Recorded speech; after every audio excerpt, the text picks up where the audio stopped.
We are another step closer to plugging our brains into a computer. Darpa just announced the research teams who will support their Neural Engineering System Design Program, or NESD for short. The goal for the $65 million investment is twofold. First is to create technology that can literally be installed into the brain. Second is to design programs that can communicate with the brain and help restore sight, hearing, and speech. How would this technology work? By converting signals from neurons into binary code. The goal of NESD is to connect at least 1 million neurons to their future system. There's no specific deadline on when NESD would produce working hardware due to the enormous difficulties the researchers have ahead of them. What is up, guys? Welcome, regular offenders, one and all, to Reality Decoded, and thank you for choosing to tune in to this latest installment brought to you courtesy of Shit Video Productions. And in today's installment, we are going to be looking at the Darpa Brain Initiative. This is in fact a video I have been meaning to make for some time and have finally got my ass around to putting it into production. So without any further ado, guys, let's start out right at the horse's mouth at darpa.com, where we're gonna look a little bit about what they have to say about the Brain Initiative. So back in 2013, 10 years ago, the White House announced the Brain Initiative in April of that year, and the initiative is supported by several federal agencies as well as dozens of technological firms, academic institutions, scientists, and other key contributors to the field of neuroscience. DARPA is supporting the Brain Initiative through a number of programs, continuing a legacy of DARPA investment in neurotechnology that extends back to the 1970s. An article in our 60th anniversary magazine, and there is a hyperlink there for you to click on if you choose to visit DARPA's website and look into the Brain Initiative on your own recourse.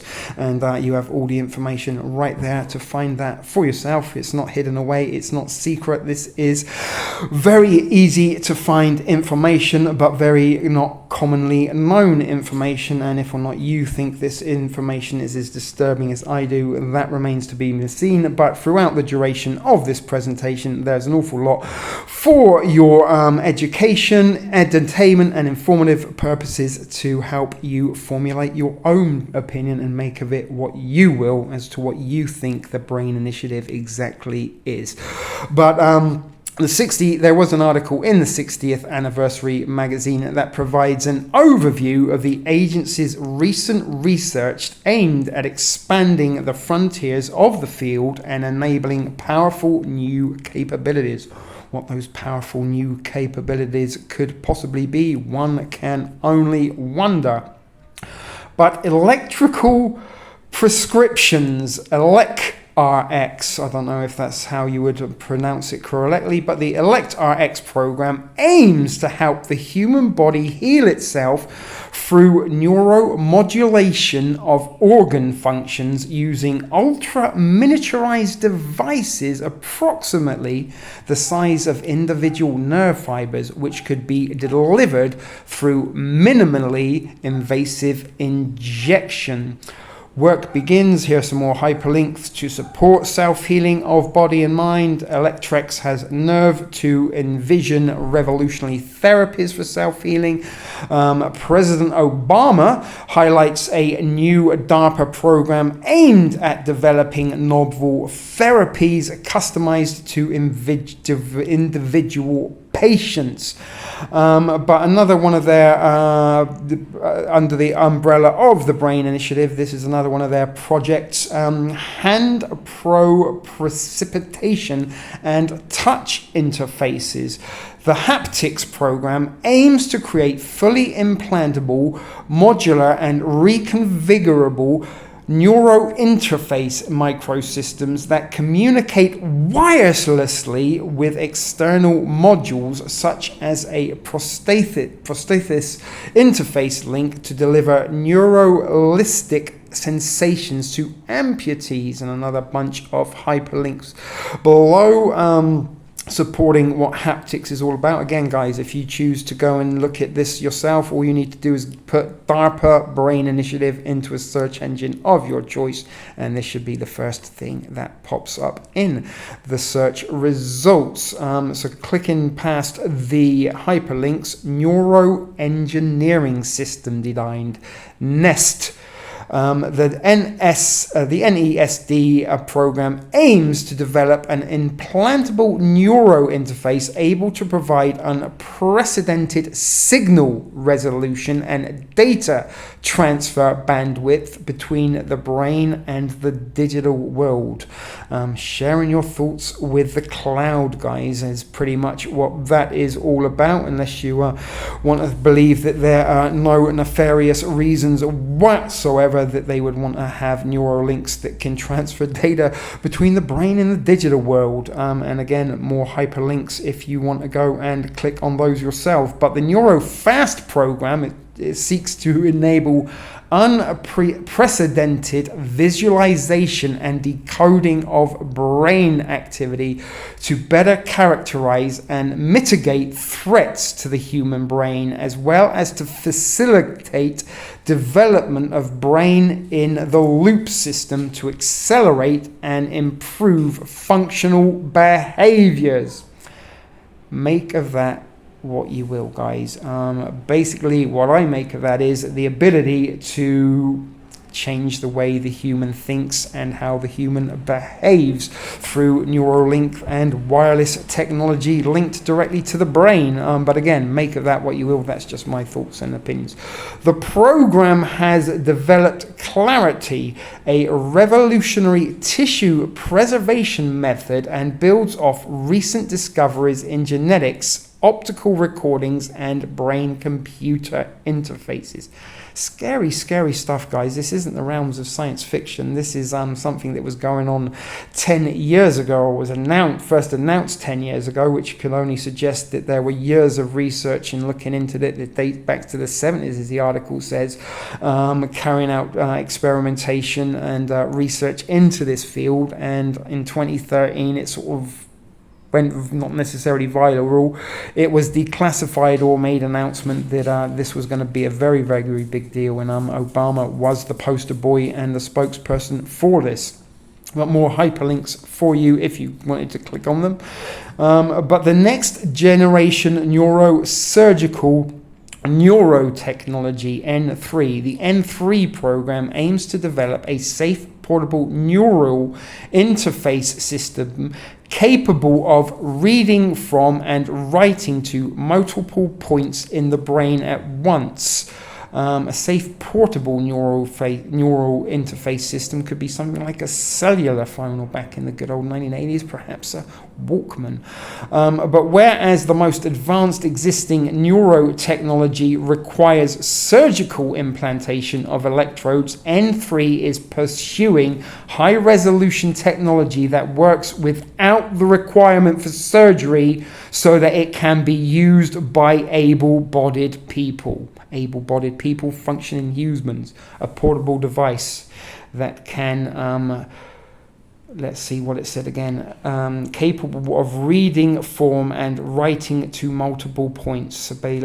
The ability to read your thoughts in mind, folks. I think that is what they are suggesting this technology could do. But again, make of it what you will. If you believe they just are very, very concerned about the mental health of the civilization, then that might be your prerogative. But reliable neural interface technology, RNet, the program seeks to develop technologies needed to reliably extract information from the nervous system, and to do so at a scale and rate necessarily to control complex machines such as high-performance prosthetic limbs.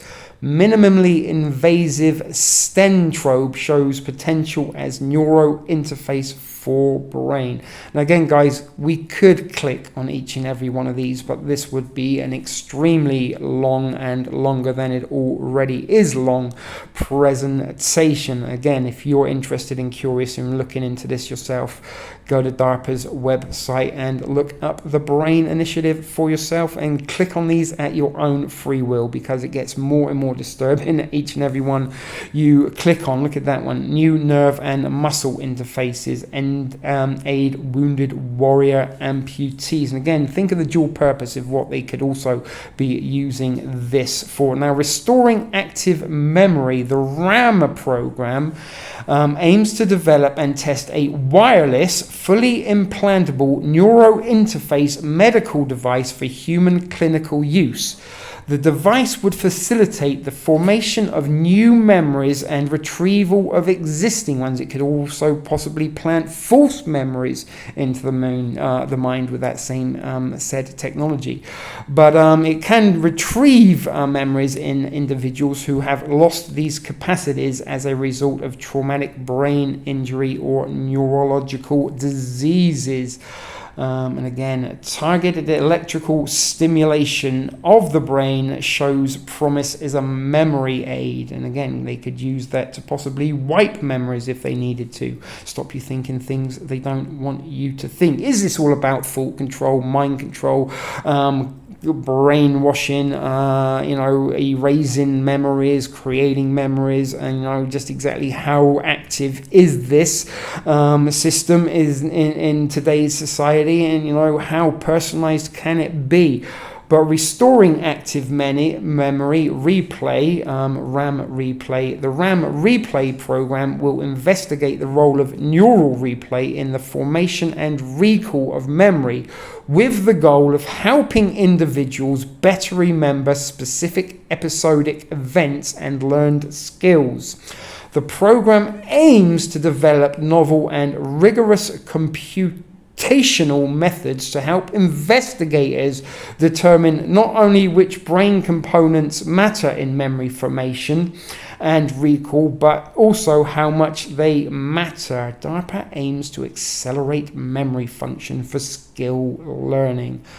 Revolutionizing prosthetics. The Revolutionizing Prosthetics program aims to continue increasingly functionality of DARPA-developed arm systems to benefit service members and others who have lost upper limbs. The dexterous hand capabilities developed under the program have already been applied to small robotic systems used to manipulate unexploded ordnance, reducing the risk of limb loss among soldiers. And there's DARPA helps a paralyzed man feel again using a brain-controlled robotic arm. Stay tuned, guys. We've got a video of that coming up shortly. But let's go down a little bit further. Systems-based neurotechnology for emerging therapies, subnets program seeks to create implanted closed-loop diagnostic and therapeutic systems for treating neuropsychological illnesses, or maybe creating those illnesses, who knows. More hyperlinks there. Targeted neuroplasticity training. The TNT program, again, that's an acronym for explosives, right? The TNT program seeks to advance the pace and effectiveness of cognitive skills training through precise activation of peripheral nerves that can in turn promote and strengthen neuronal connections in the brain. TNT will pursue development of a platform technology to enhance learning of a wide range of cognitive skills, with a goal of reducing the cost and duration of the Defense Department's extensive training regime while improving outcomes. Interesting stuff. Interesting. Neuroplasticity training. Maybe that's just implanting instructions into the brain of troops rather than have to train them for months and months. It could be an instant transition of information. That's what I'm taking for it. But that is the final on the list of the DARPA information from their website, giving you about the BRAIN initiative. And as I said, throughout the duration of this presentation, we're going to see quite a few videos regarding this, and a lot of people talking about what this technology can be used for. And also, guys, bear in mind the dual purpose that this technology could be used for. So no secrets being hidden about the BRAIN initiative. You can go right to the Defense Advanced Research Project Agency's website and look it up for yourself. I'm Justin Sanchez, Director of DARPA's Biological Technologies Office. Today, I'm really excited to share with you new results on how we are working to directly interface machines with the human brain. A DARPA-funded research team led by the University of Pittsburgh has demonstrated for the first time ever in humans the experience of the sensation of touch through a robotic prosthetic arm connected directly to the brain. The volunteer, whose name is Nathan, underwent a surgery to have 2 microelectrode arrays placed in his sensory cortex. This is the region of the brain responsible for identifying tactile sensations such as pressure. Those electrodes were then connected by wires to a robotic hand and arm fitted with tactile sensors in its fingers. Index, ring. What you're seeing as the trials take place is that as the researcher applies light pressure to the robotic fingers, those physical sensations are converted into electrical signals that are fed directly back into Nathan's brain. Through this brain-machine interface, electrical signals are delivered as precise stimulation that his brain interprets as though his own fingers are being touched. Index, ring. Despite being blindfolded, Nathan can identify with nearly 100% accuracy Pinky. which fingers on the robotic hand are being touched. 20 out of 20. What does this mean for the future of neurotechnology? DARPA has previously shown that a brain interface can be used to direct the movements of a robotic arm. Now, with this new development of adding sensation by directly sending signals from the robotic hand back into the brain, we have closed the loop between human and machine. At DARPA, we are always pushing the boundaries on what is possible. We view neurotechnology as one of the next great frontiers, enabling new ways for humans to interact with each other and with the world. We're always looking to see where the frontiers of science are generating amazing new innovation, because that's where the seeds of technological surprise are going to be. And in biology today, we're getting those signals about what's going to be possible from neuroscience as we develop new ways to understand the brain and to repair damage to the brain, but also in the future enhance what we're able to do with our brains. And DARPA, amazing things are going to come out of that kind of work. Yeah. Can you even imagine what could come out of it? Well, we're starting to be able to imagine it. One of our programs a few years ago, one of our programs was revolutionizing prosthetics, and it set out to give our wounded warriors who had lost limbs in these terrible violent incidents overseas, we wanted to give them a better option than a simple hook, which had been the standard of practice for decades. And so the second part of what he did was start understanding neural signaling from our motor cortex. What are the signals that allow us to control our limbs? That work culminated in human trials in the last few years, and in particular, one of our wonderful volunteers is a woman named Jan. She's a quadriplegic, but she's had these implants now on her motor cortex, 2 tiny little chips that pick up her neural signals, and she uses her thoughts to control this sophisticated mechanical arm. Now, it's so exciting to think about what kind of restoration we can do with that for people who have lost their ability to control a limb or have lost a limb. But of course, it also opens this other door, because now we can go directly from the brain into the mechanical world. And that's, I think it's exciting and terrifying to think about what's on the other side. And we're going to have to give we as a society are going to have to think hard about where we want to go. What is terrifying about it?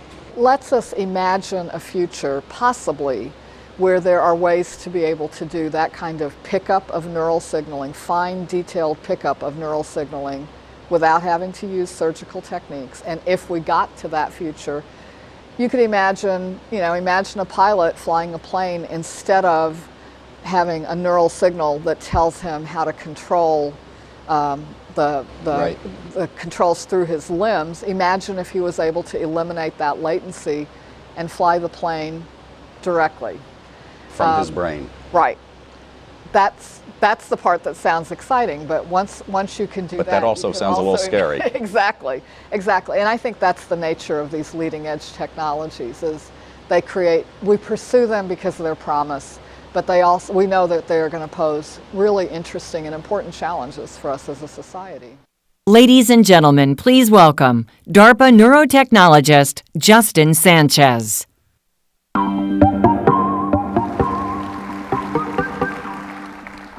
Our understanding of the brain is very different than it was in the formative days of neuroscience. Early on, clinicians and neuroscientists learned about the brain one stroke at a time.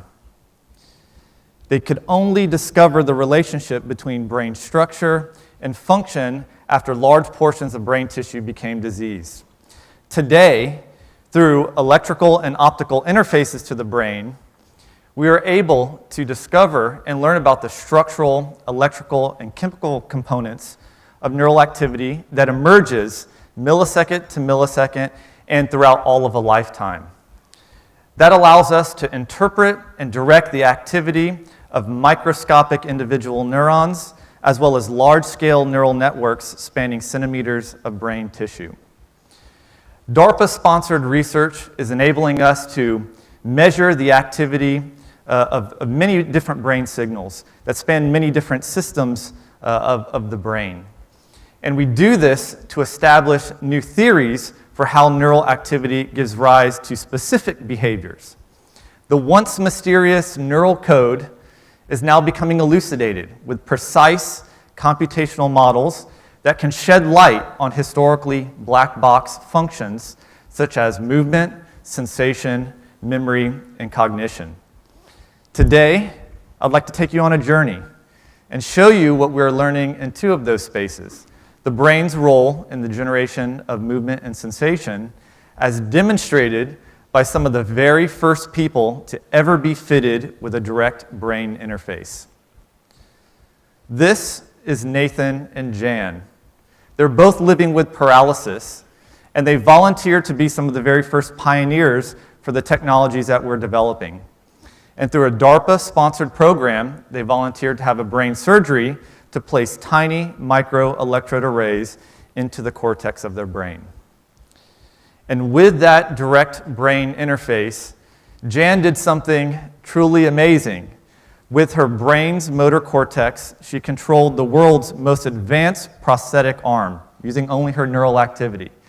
And she did so with near natural control and remarkable dexterity. I can move it up and straight down and left and right and diagonally. I can close it and open it, and I can go forward and back. That is just the most astounding thing I've ever seen. Can we shake hands? Sure. No, really. Yeah. Like, come right over here? Yes, you come over there. Okay. And you grasp your hand there. There we go. Oh my goodness. Wow. And I can do a fist bump if you'd like. That's amazing.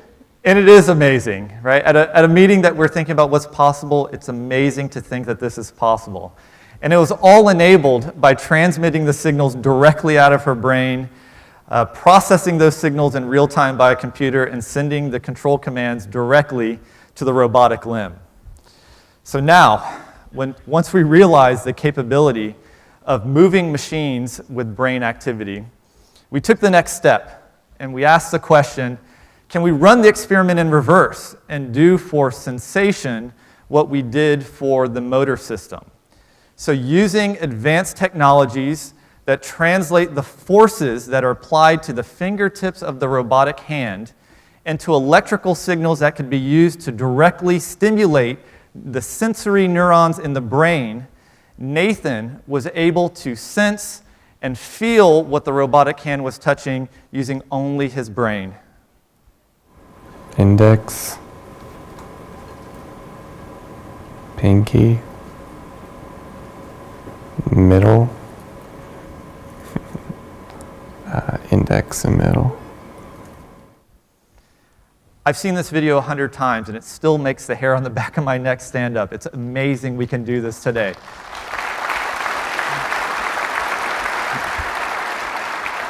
So through neurotechnologies, we're opening up entirely new worlds of experience and independence for people like Jan and Nathan, and hopefully, eventually, millions of others.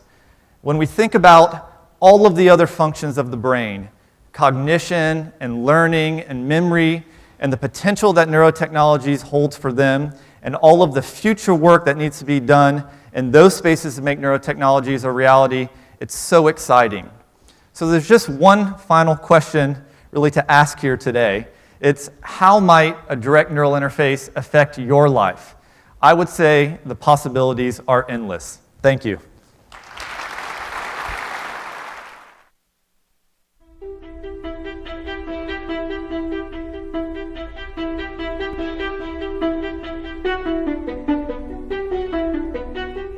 When you build a building, you have a set of blueprints, and an architect and engineers sit down and design a communication system, plumbing, air conditioning, all of that. In the brain, we're actually trying to reverse engineer that in a way. We actually don't have the blueprint. Possibly the most complex entity in the entire universe. There's microarchitecture, nanoarchitecture, macroarchitecture, and then there's the function of the brain, which we observe in everything we do when we interact. As humans, we have this intellectual curiosity about what makes us different.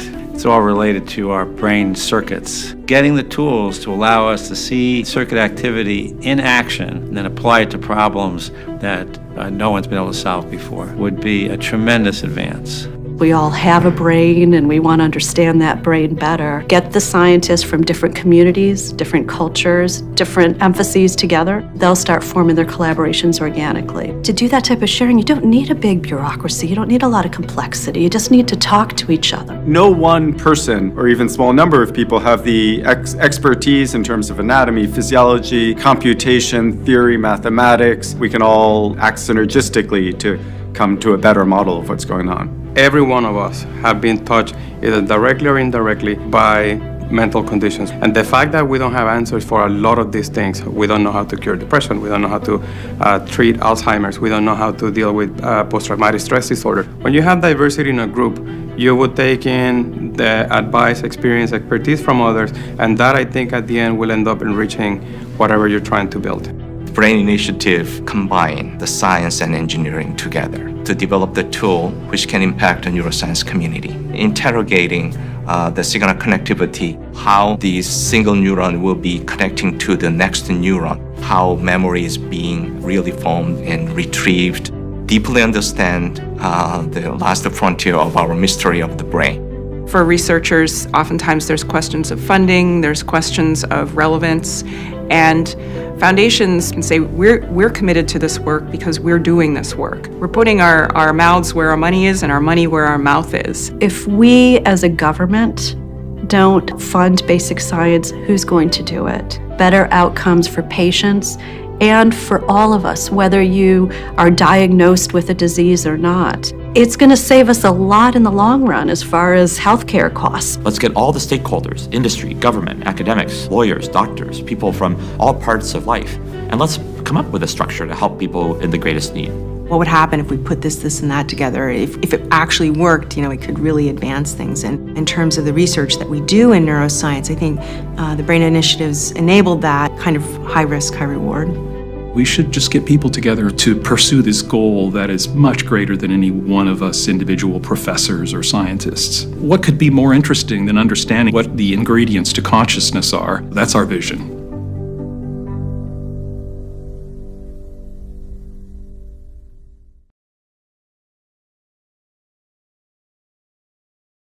Good morning. Thank you all for being here today.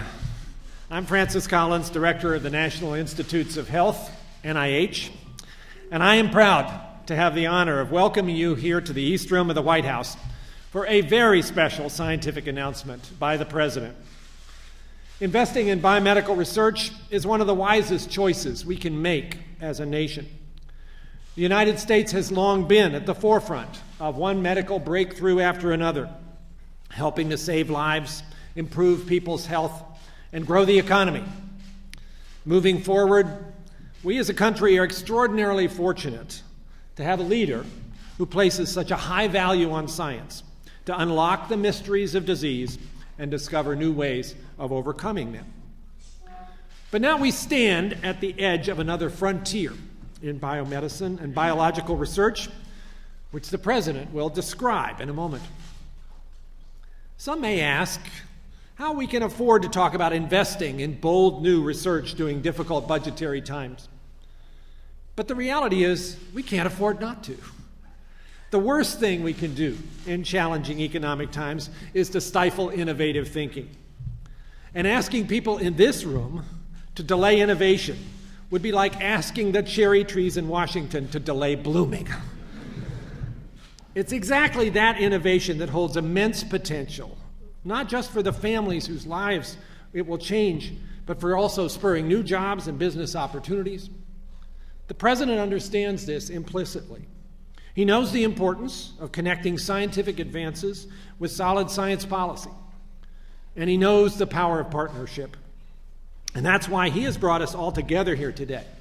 Science agencies within the government, as well as philanthropic foundations and leaders in the private sector, to marshal our talents and take on this next big challenge.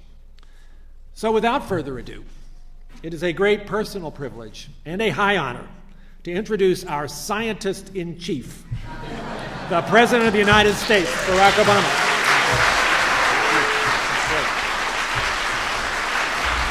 Thank you. Thank you.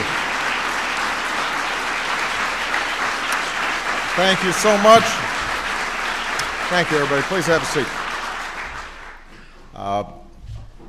Well, first of all, let me thank Dr. Collins, not just for the introduction, but for his incredible leadership at NIH.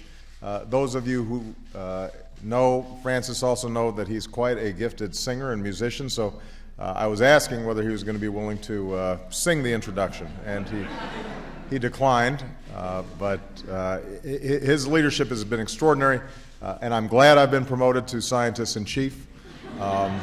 Given my grades in physics, I'm not sure it's deserving, but I hold science in proper esteem, so maybe that gives me a little credit.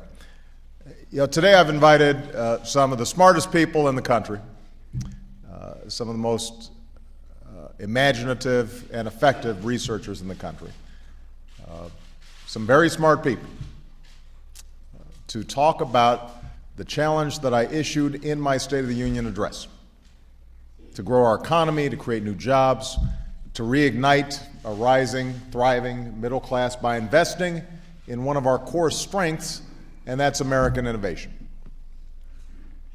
Ideas are what power our economy. It's what sets us apart. It's what America's been all about. We've been a nation of dreamers and risk takers. People who see what nobody else sees sooner than anybody else sees it. We do innovation better than anybody else, and that makes our economy stronger.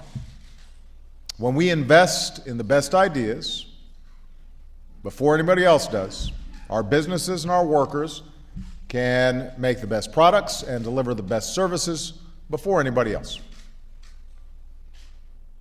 And because of that incredible dynamism, we don't just attract the best scientists or the best entrepreneurs. We also continually invest in their success. We support labs and universities to help them learn and explore, and we fund grants to help them turn a dream into a reality. And we have a patent system to protect their inventions. And we offer loans to help them turn those inventions into successful businesses. And the investments don't always pay off, but when they do, they change our lives in ways that we could never have imagined. Computer chips, GPS technology, the internet. All these things grew out of government investments in basic research, and sometimes, in fact, some of the best products and services spin off completely from unintended research that nobody expected to have certain applications. Businesses then use that technology to create countless new jobs. So the founders of Google got their early support from the National Science Foundation. The Apollo project that put a man on the moon also gave us, eventually, CAT scans. And every dollar we spend to map the human genome has returned $140 to our economy. $1 of investment, $140 in return. So Dr. Collins helped lead that genome effort, and that's why we thought it was appropriate to have him here to announce the next great American project, and that's what we're calling the Brain Initiative. You know, as humans, we can identify galaxies light years away. We can study particles smaller than an atom, but we still haven't unlocked the mystery of the 3 pounds of matter that sits between our ears. So today, scientists possess the capability to study individual neurons and figure out the main functions of certain areas of the brain. But a human brain contains almost 100 billion neurons, making trillions of connections. So Dr. Collins says it's like listening to the string section and trying to figure out what the whole orchestra sounds like. So as a result, we're still unable to cure diseases like Alzheimer's or autism or fully reverse the effects of a stroke. And the most powerful computer in the world isn't nearly as intuitive as the one we're born with. So there's this enormous mystery waiting to be unlocked. And the Brain Initiative will change that by giving scientists the tools they need to get a dynamic picture of the brain in action and better understand how we think and how we learn and how we remember. And that knowledge will be transformative. In the budget I will send to Congress next week, I will propose a significant investment by the National Institutes of Health, Darpa, and the National Science Foundation to help get this project off the ground. I'm directing my Bioethics Commission to make sure all of the research is being done in a responsible way, and we're also partnering with the private sector, including leading companies and foundations and research institutions, to tap the nation's brightest minds to help us reach our goal. And of course, none of this will be easy. If it was, we'd already know everything there was about how the brain works, and presumably my life would be simpler here. It could explain all kinds of things that go on in Washington, and we could prescribe something.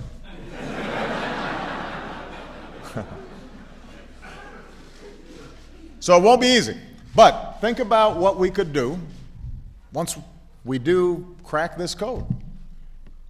Imagine if no family had to feel helpless watching a loved one disappear behind the mask of Parkinson's or struggle in the grip of epilepsy.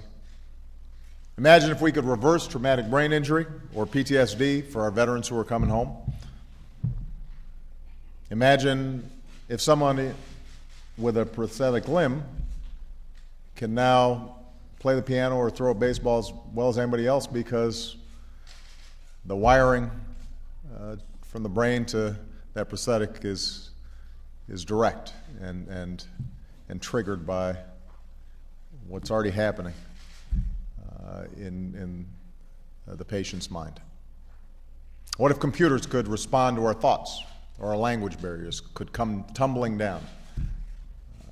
Or if millions of Americans were suddenly finding new jobs in these fields, jobs we haven't even dreamt up yet because we chose to invest in this project.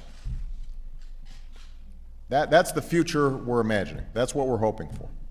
That's why the BRAIN Initiative is so absolutely important, and that's why it's so important that we think about basic research generally as a driver of growth, and that we replace the across-the-board budget cuts that are threatening to set us back before we even get started. You know, a few weeks ago, the directors of some of our national laboratories said that the sequester, these arbitrary across-the-board cuts that have gone into place, are so severe, so poorly designed, that they'll hold back a generation of young scientists. When our leading thinkers wonder if it still makes sense to encourage young people to get involved in the science in the first place because they're not sure whether the research funding and the grants will be there to cultivate an entire new generation of scientists, that's something we should worry about. We can't afford to miss these opportunities while the rest of the world races ahead. We have to seize them. I don't want the next job-creating discoveries to happen in China or India or Germany. I want them to happen right here in the United States of America. And that's part of what this BRAIN Initiative is about. That's why we're pursuing other grand challenges, like making solar energy as cheap as coal, or making electric vehicles as affordable as the ones that run on gas. They're ambitious goals, but they're achievable. And we're encouraging companies and research universities and other organizations to get involved and help us make progress. Now, we have a chance to improve the lives of not just millions, but billions of people on this planet through the research that's done in this BRAIN Initiative alone. But it's going to require a serious effort, a sustained effort. And it's going to require us as a country to embody and embrace that spirit of discovery that is what made America America. Now, the year before I was born, an American company came out with one of the earliest mini-computers. It was a revolutionary machine, didn't require its own air conditioning system. That was a big deal. It took only one person to operate. But each computer was 8 feet tall, weighed 1,200 pounds, and cost more than $100,000. And today, most of the people in this room, including the person whose cell phone just rang, have a far more powerful computer in their pocket. Computers have become so small, so universal, so ubiquitous, most of us can't imagine life without them. Certainly, my kids can't. And as a consequence, millions of Americans work in fields that didn't exist before their parents were born. Watson, the computer that won Jeopardy, is now being used in hospitals across the country to diagnose diseases like cancer. That's how much progress has been made in my lifetime and in many of yours. That's how fast we can move when we make the investments. But we can't predict what that next big thing will be. We don't know what life will be like 20 years from now, or 50 years, or 100 years down the road. What we do know is if we keep investing in the most promising solutions to our toughest problems, then things will get better. I don't want our children or grandchildren to look back on this day and wish we had done more to keep America at the cutting edge. I want them to look back and be proud that we took some risks, that we seized this opportunity. That's what the American story is about. That's who we are. That's why this BRAIN Initiative is so important. And if we keep taking bold steps like the one we're talking about to learn about the brain, then I'm confident America will continue to lead the world in the next frontiers of human understanding. And all of you are going to help us get there. So I'm very excited about this project. Francis, let's get to work. God bless you, and God bless the United States of America. Thank you.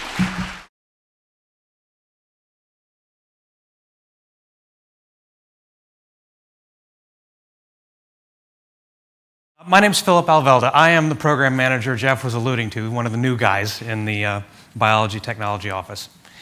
And I actually came to the office to work on this very problem, this very challenge. The idea of what comes next. What is the future of how we interface with the nervous system? And I came to DARPA really quite specifically because of the work that he and his team had done and all the brilliant research that grew out of that environment of imagining what's possible to help initially the injured warfighters, but more broadly what comes after. And at the time, I was building technology companies in Silicon Valley. Probably the largest one was Mobi TV that allowed you to watch television over your cell phones. In fact, we had a great partnership with XM Sirius in the early days. So again, Martine, thanks for that too. But before that, I actually worked at NASA's Jet Propulsion Laboratory using artificial neural networks to solve pattern identification and target tracking and satellite navigation problems. But in the day, they didn't work very well. We didn't really understand what was happening at sufficient detail within the skull to really make truly powerful thinking machines. But when I saw this work, I started having one of those conversations that you technologists in the audience will be familiar with. You know, you start to say things to yourself like, well, that's really quite amazing, but you know what they really need? And what I thought they really needed was, now having proven these ideas, they needed someone who could take the very latest in microelectronics and the very latest photonics and engineer systems with them, start to build the next generation tools that could empower further research and broader utility. But even before, or even beyond the research and the development, they also need someone who can take those technologies and figure out how to build an industry around them. And of course, I'm sharing these musings with my wife, and she's kind of shaking her head, realizing, oh my God, I know what's coming. I better check the internet and figure out which schools in DC our kids should go to.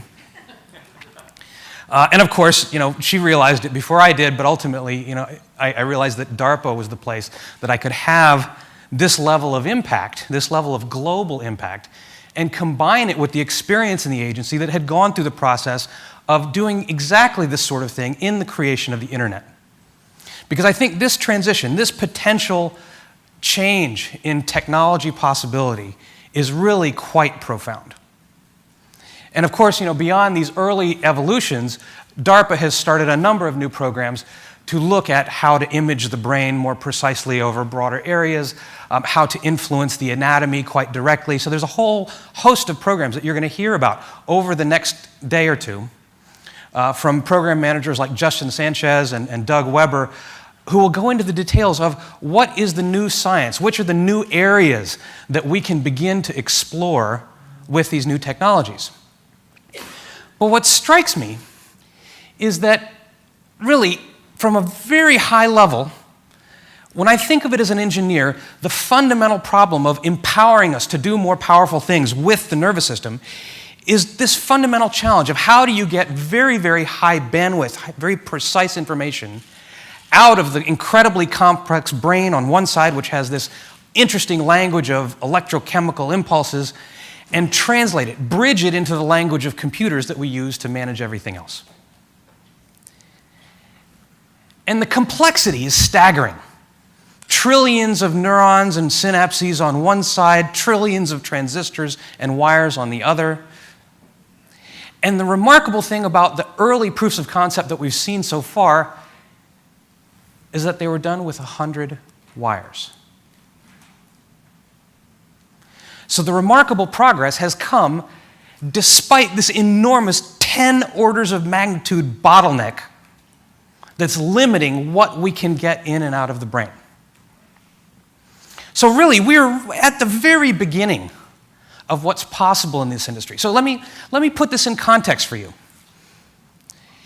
If we think of how does this apply to the computing or the telecommunication revolution, I'd like you to travel back in time with me. I've chosen this example in honor of one of our other speakers, John Sculley, the storied early CEO of Apple. But here, you remember this?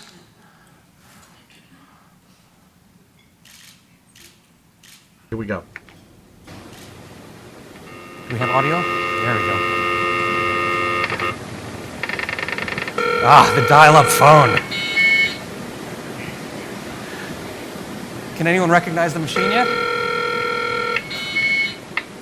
That's right. It's Apple IIe. There it is. So this was the first telecommunication product in computing that had the integrated modem within the computing machine. Look at it go.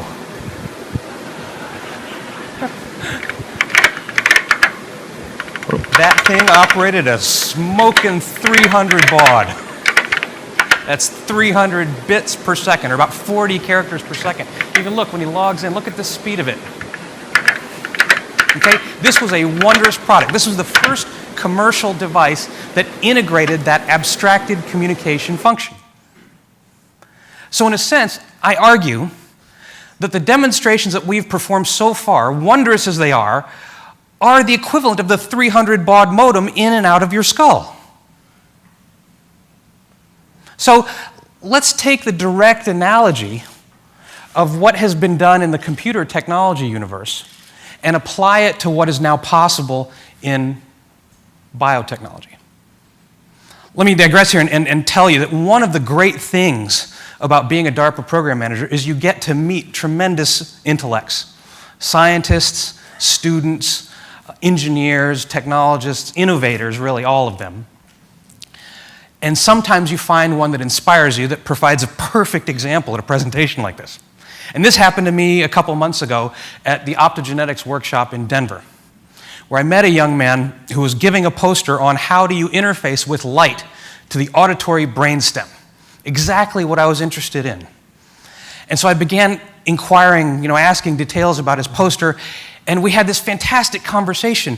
But what was really interesting was I began to notice that this fellow was looking at me with such intent, such an intense gaze. And he was so directly engaged. And the next thing I noticed was that he had a very slight, almost imperceptible lisp. And it was only at that point, after talking to him for about 5 or 6 minutes in a perfectly normal exchange, that I realized he himself had 2 brain interfaces, cochlear implants. He was born deaf. His first implant was offered when he was 3. The second one was installed more recently. But let's look at what he had installed. This is state-of-the-art commercial brain interface technology. It's from the Cochlear Company in Australia, and it offers a tiny little electrode. You can see the coil up in the corner that has 24 contacts. It's wired to a package of titanium encapsulated electronics and an antenna that receives signals, and all of that is embedded in the mastoid bone completely within the skull, and then you have a hearing aid apparatus which feeds it the audio signals. But think about this. This is what is commercially state-of-the-art, and the technology was invented in 1985. So 30 years, and this fellow at this conference was perfectly able to converse with me, but he had to read my lips to do it.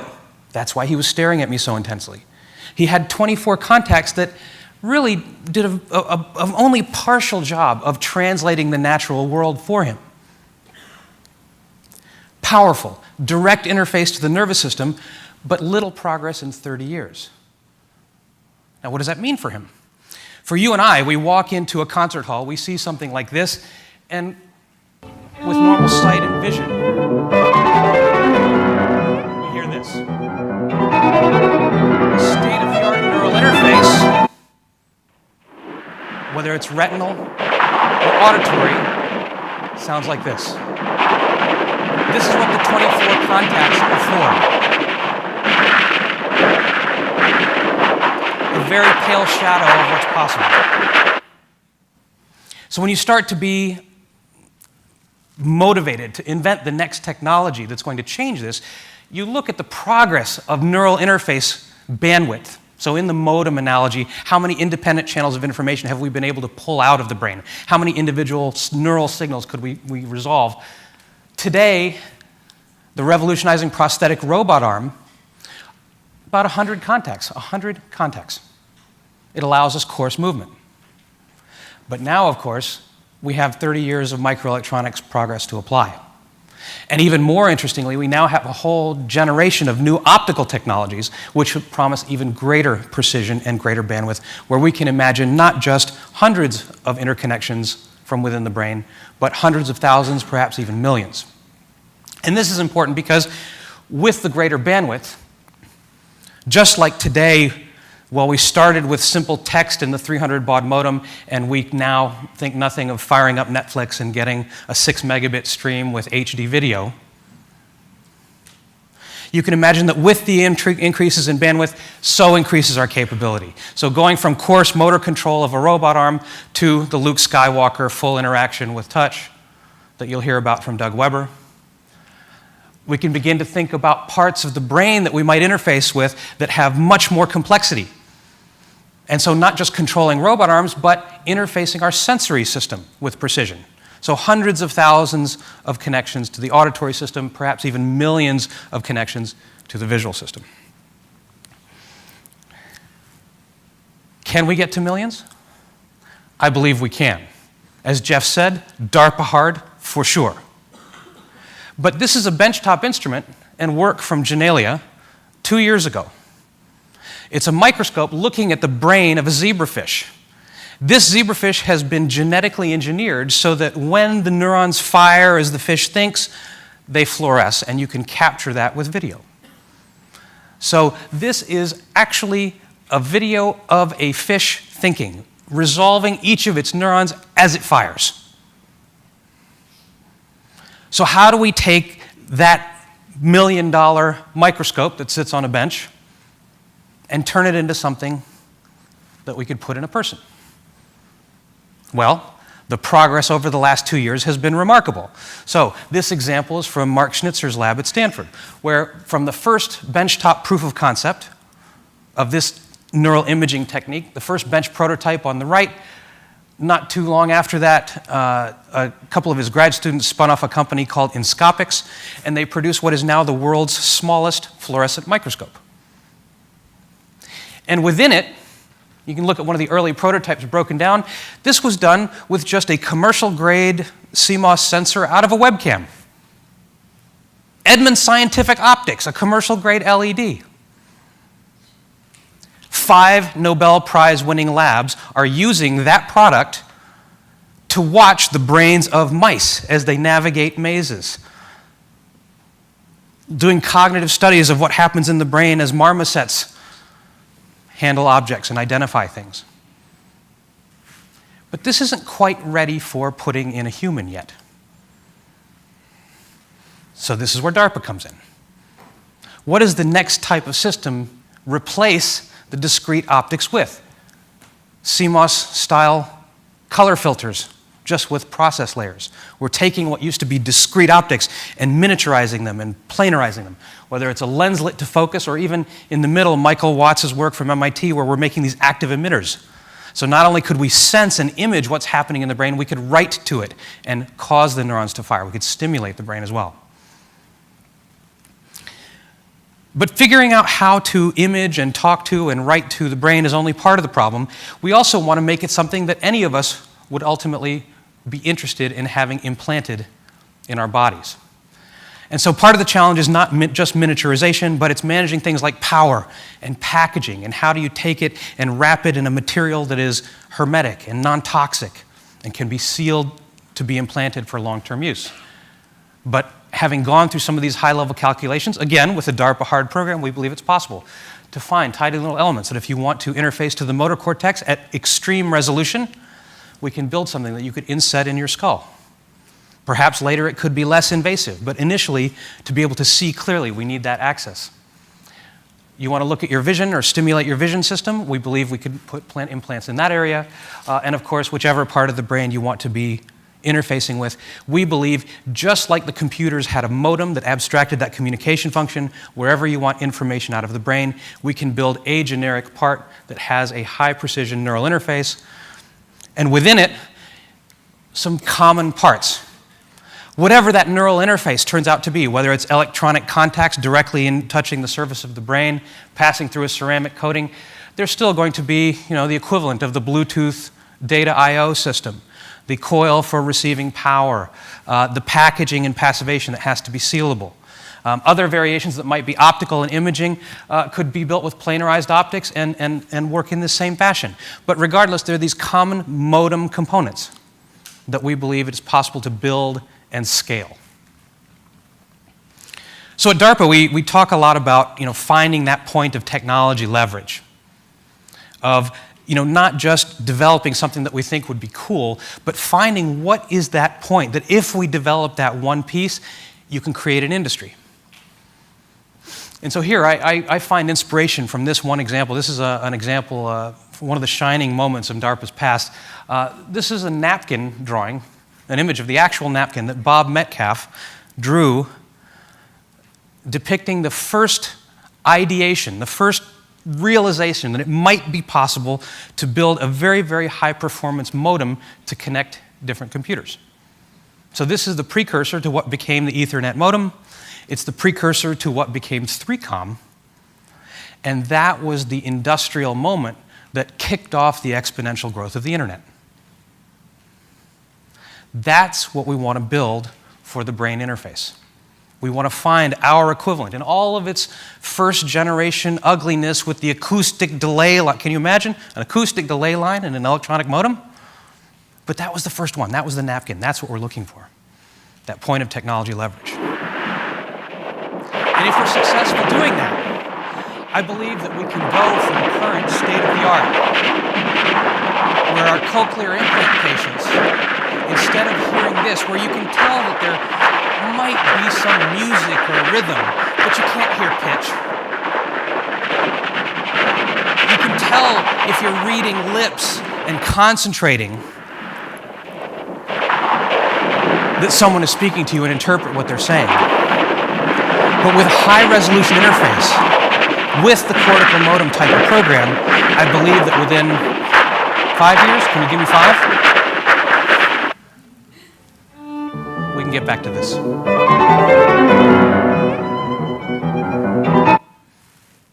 And so quite literally, I believe that with these types of technologies, we can allow the blind to see, the deaf to hear, and the mute to speak. And beyond that, Jeff Ling has, he inspired me to come to DARPA in many ways with his leadership. And he talked about freeing the mind from the limitations of the body. But if we're successful in doing that with these types of technology, I think we can go another step. I think we can actually truly free the mind from the limitations of even healthy bodies.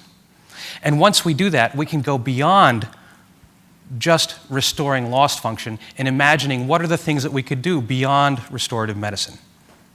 How can we extend our capabilities, extend what we see, eliminate peripheral electronics, change the communication industries,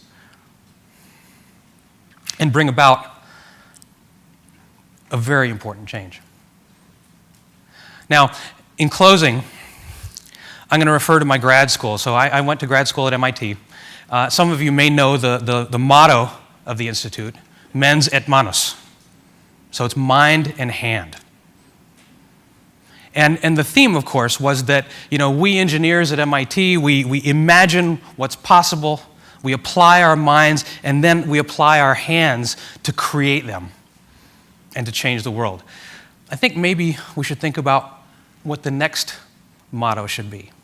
Because I really do think with these types of developments, we stand on the very brink of changing our society from one that interacts with our world solely with our hands to one that can determine our fate and influence our world directly with our minds. Thank you.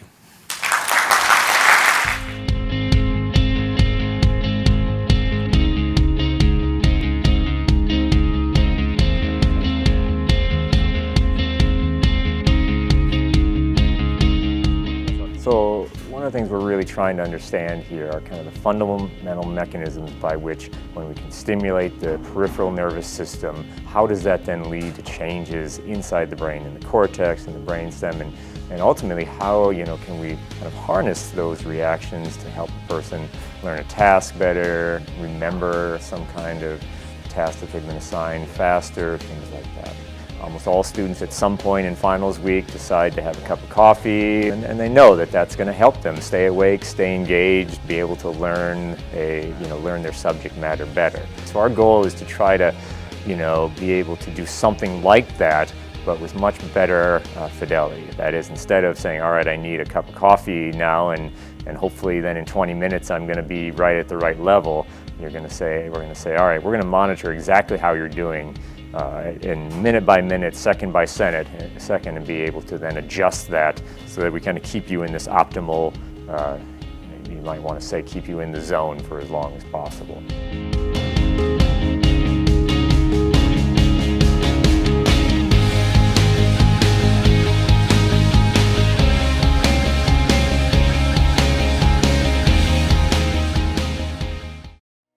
Research labs around the world are working on brain implants like Neuralink, and some of these labs work in close contact with Neuralink itself.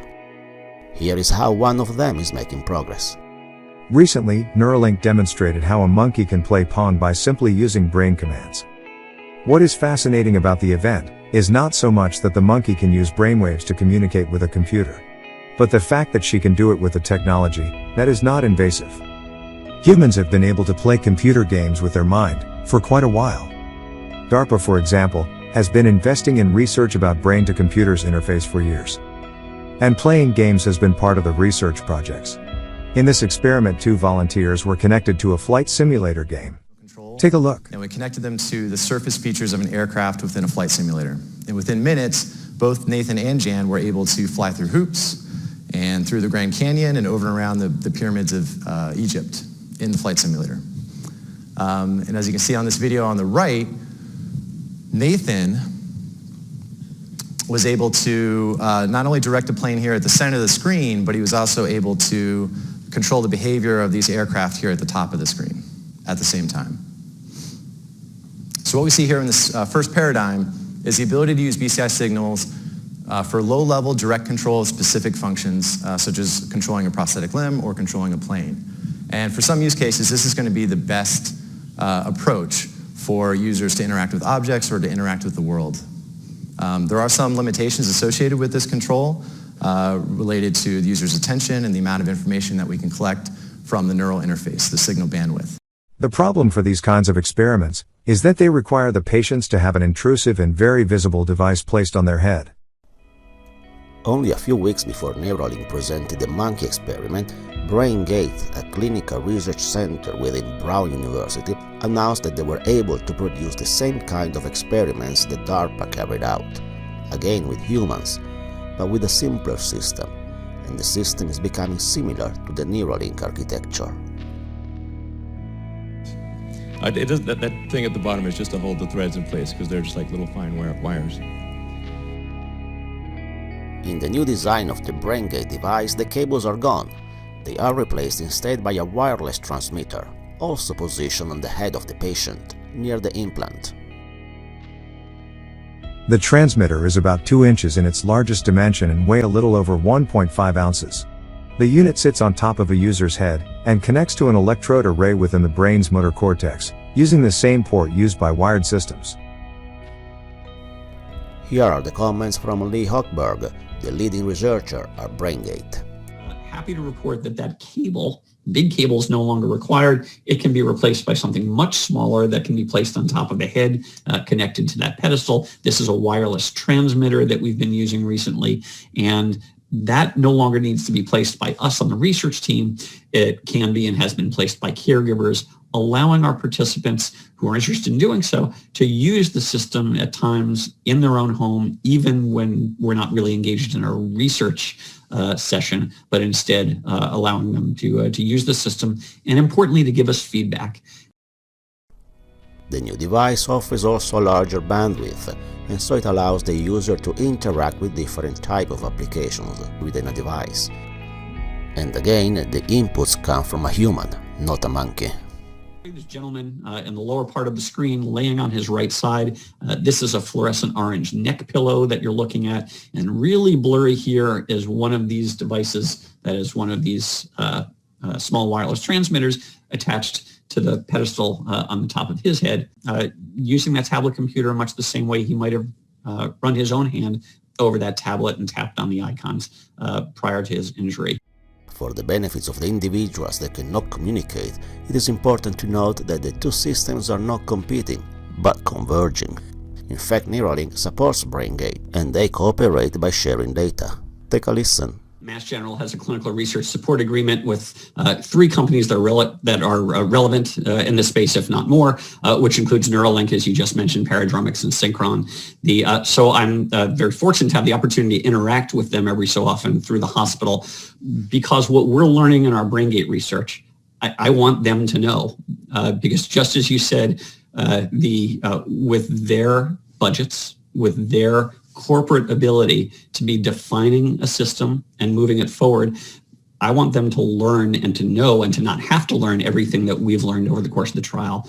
This is what publicly funded research is supposed to be, from the Department of Veterans Affairs, from the NIH, from philanthropy.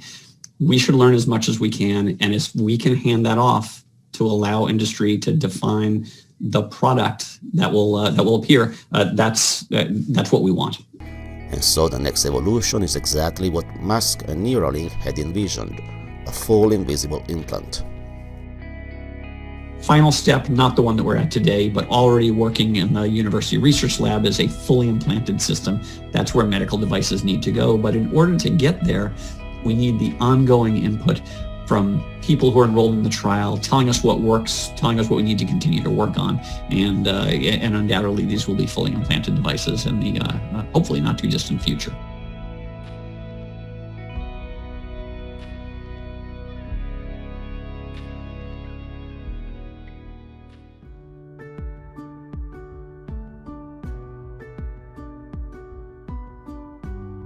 Neuroscience has become a national level priority across the globe. There are now 7 existing and emerging brain projects, and they've all created their own neuroethics efforts. And the reason they do that is because neuroscience carries with it assumptions and deep meaning unlike any other organ of exploration. So what that means also is that each of the countries where this happens has a variety of assumptions and meanings of what they think science should be like, how it should be conducted, and ultimately where the product should be disseminated. As a neurologist, I think that in Alzheimer's disease and other cognitive disorders, there's a number of really classic ethical problems that the field has been facing for a long time. One of the famous ones has to do with how to think about patients' values and personalities as they change over time. So for example, we have advanced directives, and they're an important part of clinical care and research. But we also know that things may change in the patient's brain between when they make an advanced directive and when a particular research or clinical intervention might come into play. So there's a fascinating literature about whether the person who signed some advanced directive should really be considered the same person if they've been changed by a brain disease as the person later on in time. Yeah, so I think some of the most interesting research questions that we can handle as far as the BRAIN Initiative are sort of focused around some of the issues of public perception of science. What is it that we support? What is it that we're doing? Why is it that we're doing these sort of things?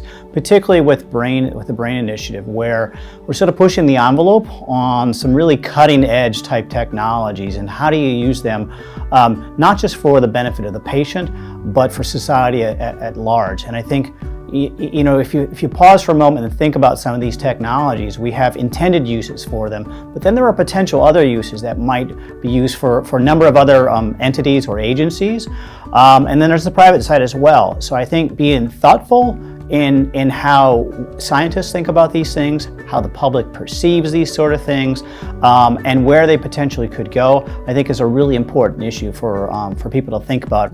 A lot of law is based on folk psychological understandings of the brain.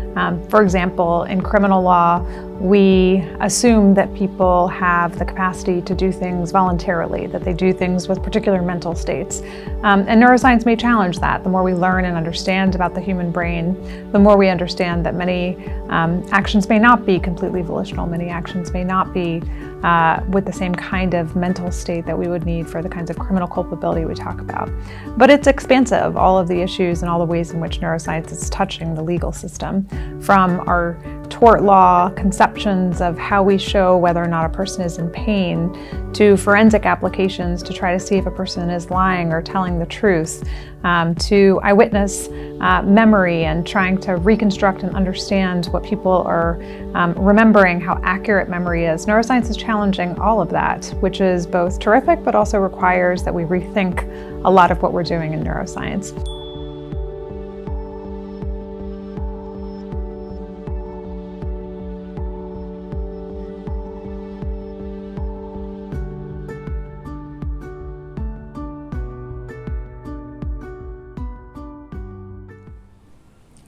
Right, guys, we are here at Gang Stalking, Mind Control and Cults.com to see what they have to say about the DARPA Brain Initiative. Now, we have visited this website a few occasions previously here at Reality Decoded and previously at TSP TV in relation to frequency-based technology and mind control, and what better way to control the population than control their thoughts and behavior patterns. But Gang Stalking, Mind Control, Cults.com is a very, very interesting website, and I would recommend anyone who is interested in this sort of stuff to check it out on their own free will. But the DARPA Brain Initiative, they start out by saying, is inhumane experimentations using fusion centers and electromagnetic fields to control and torture people. And this article came out on July 28th, 2021. The DARPA Brain Initiative, inhumane experimentations using fusion centers, electromagnetic fields to control and torture people. And there are a couple of hyperlinks there to another page that you can read all about what that has to say. But for the purpose of this stream, we will continue reading the article of hand, and they say if they want to experiment on you by the thousands, they will, and you can be driven to insanity and death. But because of the incredible importance of this subject and the horrific damage that it is doing to our fellow brothers and sisters, the author would like to focus more on the DARPA Brain Initiative. Many of us now are aware of the absolute corruption that DARPA is engaged in, and with that it is likely to conclude that the White House / Pentagon / DOD are heavily involved as well. DARPA, of course, are a private contractor. They are not part of the United States corporation government. But the Brain Initiative, brain research through advancing initiative neurotechnology, was allegedly envisioned by then President Barack Obama in 2013. I actually believe that Barack Obama was the spokesperson and the selected individual to deliver this information to the public, that most of the public are very, very unaware that DARPA even exists, yet alone they have things such as the Brain Initiative, which multiple agencies and contractors are working in conjunction on to pretty much read and control the thoughts and minds of each and every one of us. But if we want to make the best products, we also have to invest in the best ideas. Every dollar we invested to map the human genome returned 140 to our. I hope it wasn't $140. That's not very much at all of a return on investment to the economy for all the research gone into the human genome. But today our scientists are mapping the human brain to unlock the answers to Alzheimer's. Now is not the time to gut these job-creating investments in science and innovation. Now is the time to reach a level of research and development not seen since the height of the Space space race. Now, that was a quote from Barack Obama back in 2013 at the State of the Union. And here is a fact sheet. This is a quote from the DARPA website itself that we just read.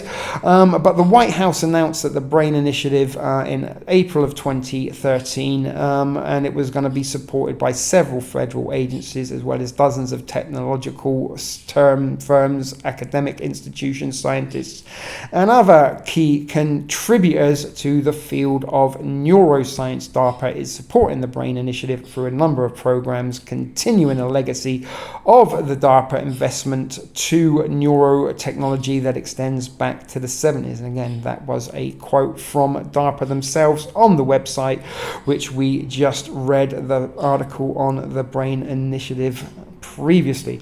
But the author would like to take this opportunity to remind readers that DARPA initiated contracts with the you can read that for yourself, pharmaceutical companies Moderna and Pfizer in 2013. That's actually a subject that I've had a video taken down on this channel about before it ever got to see the light of day.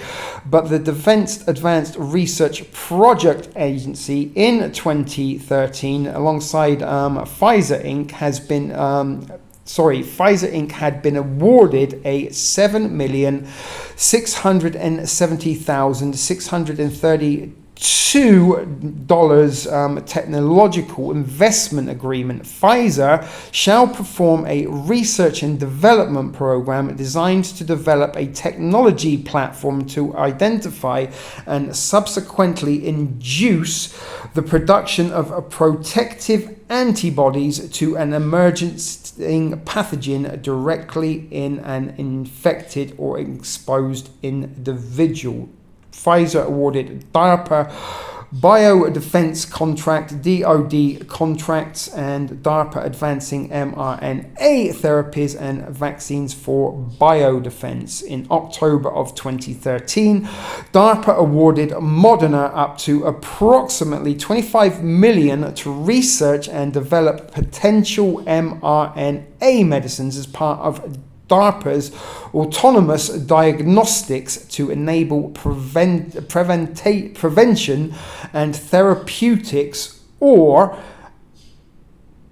ADEPT programs, which is focused on assisting with the development of technologies to rapidly identify and respond to threats posed by natural and engineered diseases and toxins. mRNA strategic collaborators, government organizations feel free to hypnotize and explore what that might be. Now with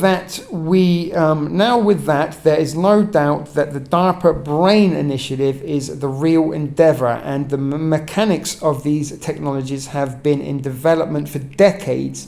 In an article dated of August 10th, 2013, Activist Post has revealed much of the transhumanist agenda, mentioning Ray Kurzweil, nanotechnology, and reverse engineering of the brain. The DNA nanobots have arrived, and if I am to be completely honest, the author says, had I seen this post almost 10 years ago, I might have shrugged it off as surely that is not possible, and just a bunch of crazy sci-fi talk. However, the author goes on to say, his mind was not even acknowledging that any of these types of malevolent attempts existed. He was blissfully unaware in his own bubble, as millions and millions and millions of us already are. And he would imagine that the case with many other people today, as I just stated. While the author obviously hopes that we all wake up to this outrageous, sinister, hostile takeover, there still is a large proportion of the population who are still asleep to these agendas, or even worse, a direct part of it. Whether they have been tricked and deceived into believing it is for the better good, or if they have been tricked into believing it is to cure Alzheimer's, we really believe that the government is concerned with curing Alzheimer's, and they contracted a defense agency and give them billions of dollars to research it. Seriously, I added that little bit there if you or hadn't already noticed. Or are they more concerned with developing neurological warfare, as Dr. James Giordano admits in his lectures, convinced that they are helping society by aiming for the so-called bad guys as a matter of national security, or whether they are entirely complicit and approve of these draconian and, quite frankly, psychopathic measures. Another haunting prospect is that what if the individuals involved in perpetrating these tests are victims of the very same program, already controlled and manipulated and doing the bidding of their handlers? A Freedom of Information Act document related to fusion centers reveal mass and individual remote mind control. In a chilling reveal, a journalist at muckrock.com, Curtis Waltman, set out to investigate the actions of Antifa and white supremacist groups. And in doing so, he obtained a Freedom of Information Act article from the Washington State Fusion Center. And according to the Washington State Fusion Center's own website, their mission and vision are the following. The mission of the Washington State Fusion Center is to support the public safety and homeland security missions of state, local, and tribal agencies and private sector entities. Technology will be used as an efficient enabler of the WSFC's work processes to provide services quickly, effectively, and efficiently, to protect privacy and civil liberties, and to ensure information and operational security, and to support communications and collaborations. And that is from the Washington State Fusion Center. Yet, in what many websites are describing as a mistake or as an accident, the FOIA response that Curtis Waltman received back then also contained a document titled EM Effects on the Human Body. Let's take a look at some of the pictures that entails, shall we? First, the unclassified successful transmission of the human voice directly to the skull of a living person was performed by Dr. Joseph C. Sharp of the Walter Reed Army Institute of Research in 1974.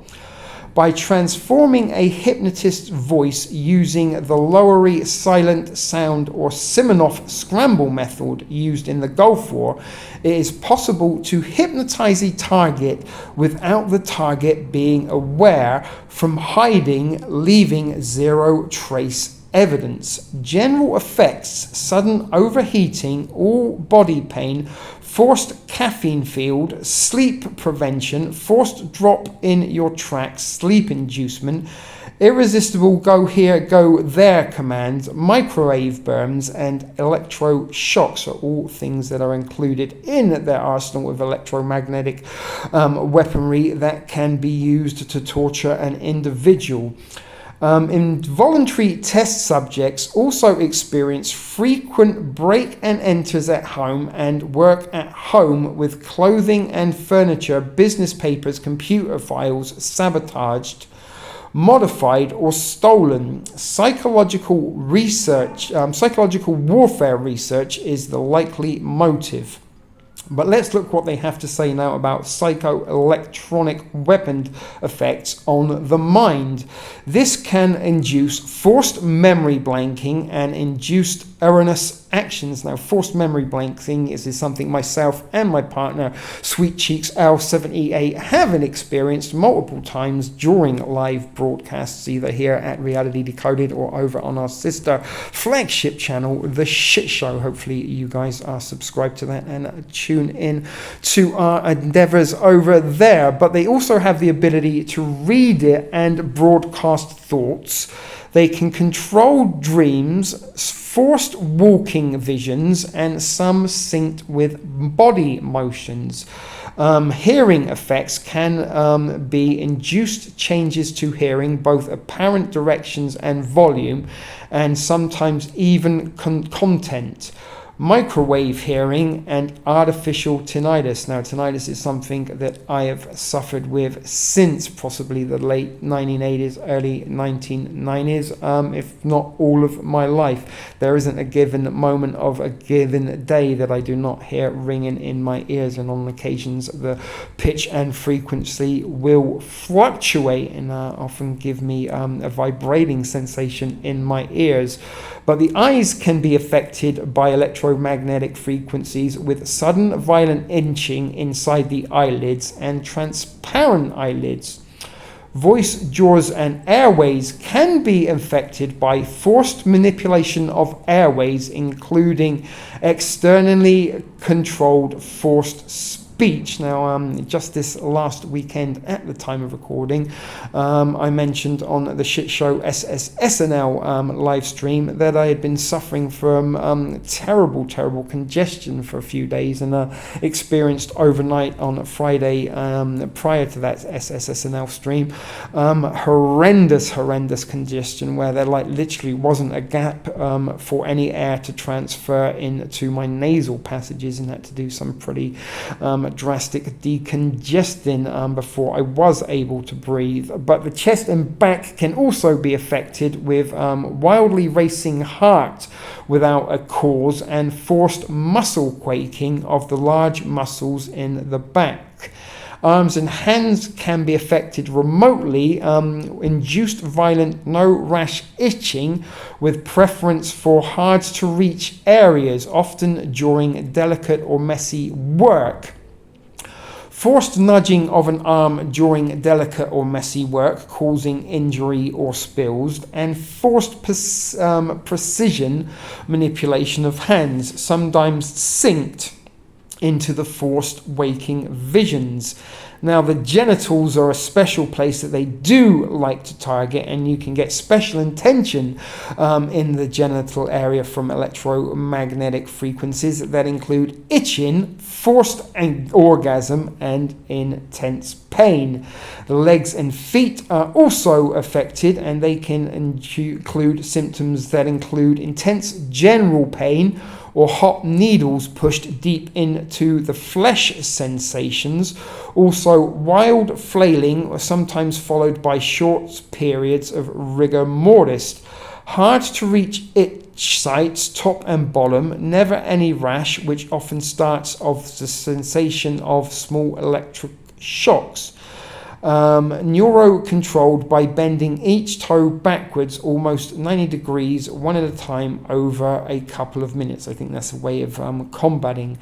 But spectrum emissions or wave propagations, electronic signals to make communication to identify any object emitting frequency. Human bodies emit a very low electric frequency signal, temperature and heat, brainwave delta, theta, alpha and beta, gamma, etc. Bioelectromagnetic fields, which is unique for every human body.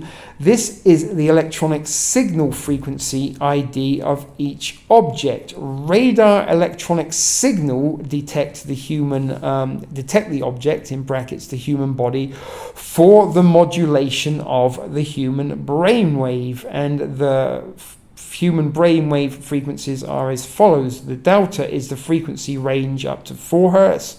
Theta is the frequency range from 4 to 7 Hz. Alpha is the frequency range from 8 Hz to 12. And beta is the frequency range from 12 to about 30 Hz.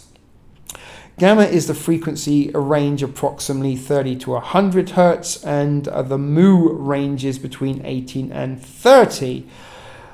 Super Atik Saha Software and Electronics and Engineering in brackets, mass and individual remote mind control via the mobile phone network and mobile phones. Something I've spoken about, guys. MK Ultra is mobile, and you have yourself your very own artificially intelligent handler that resides within your smart technology, and combined with mind control frequencies, you are pretty much up against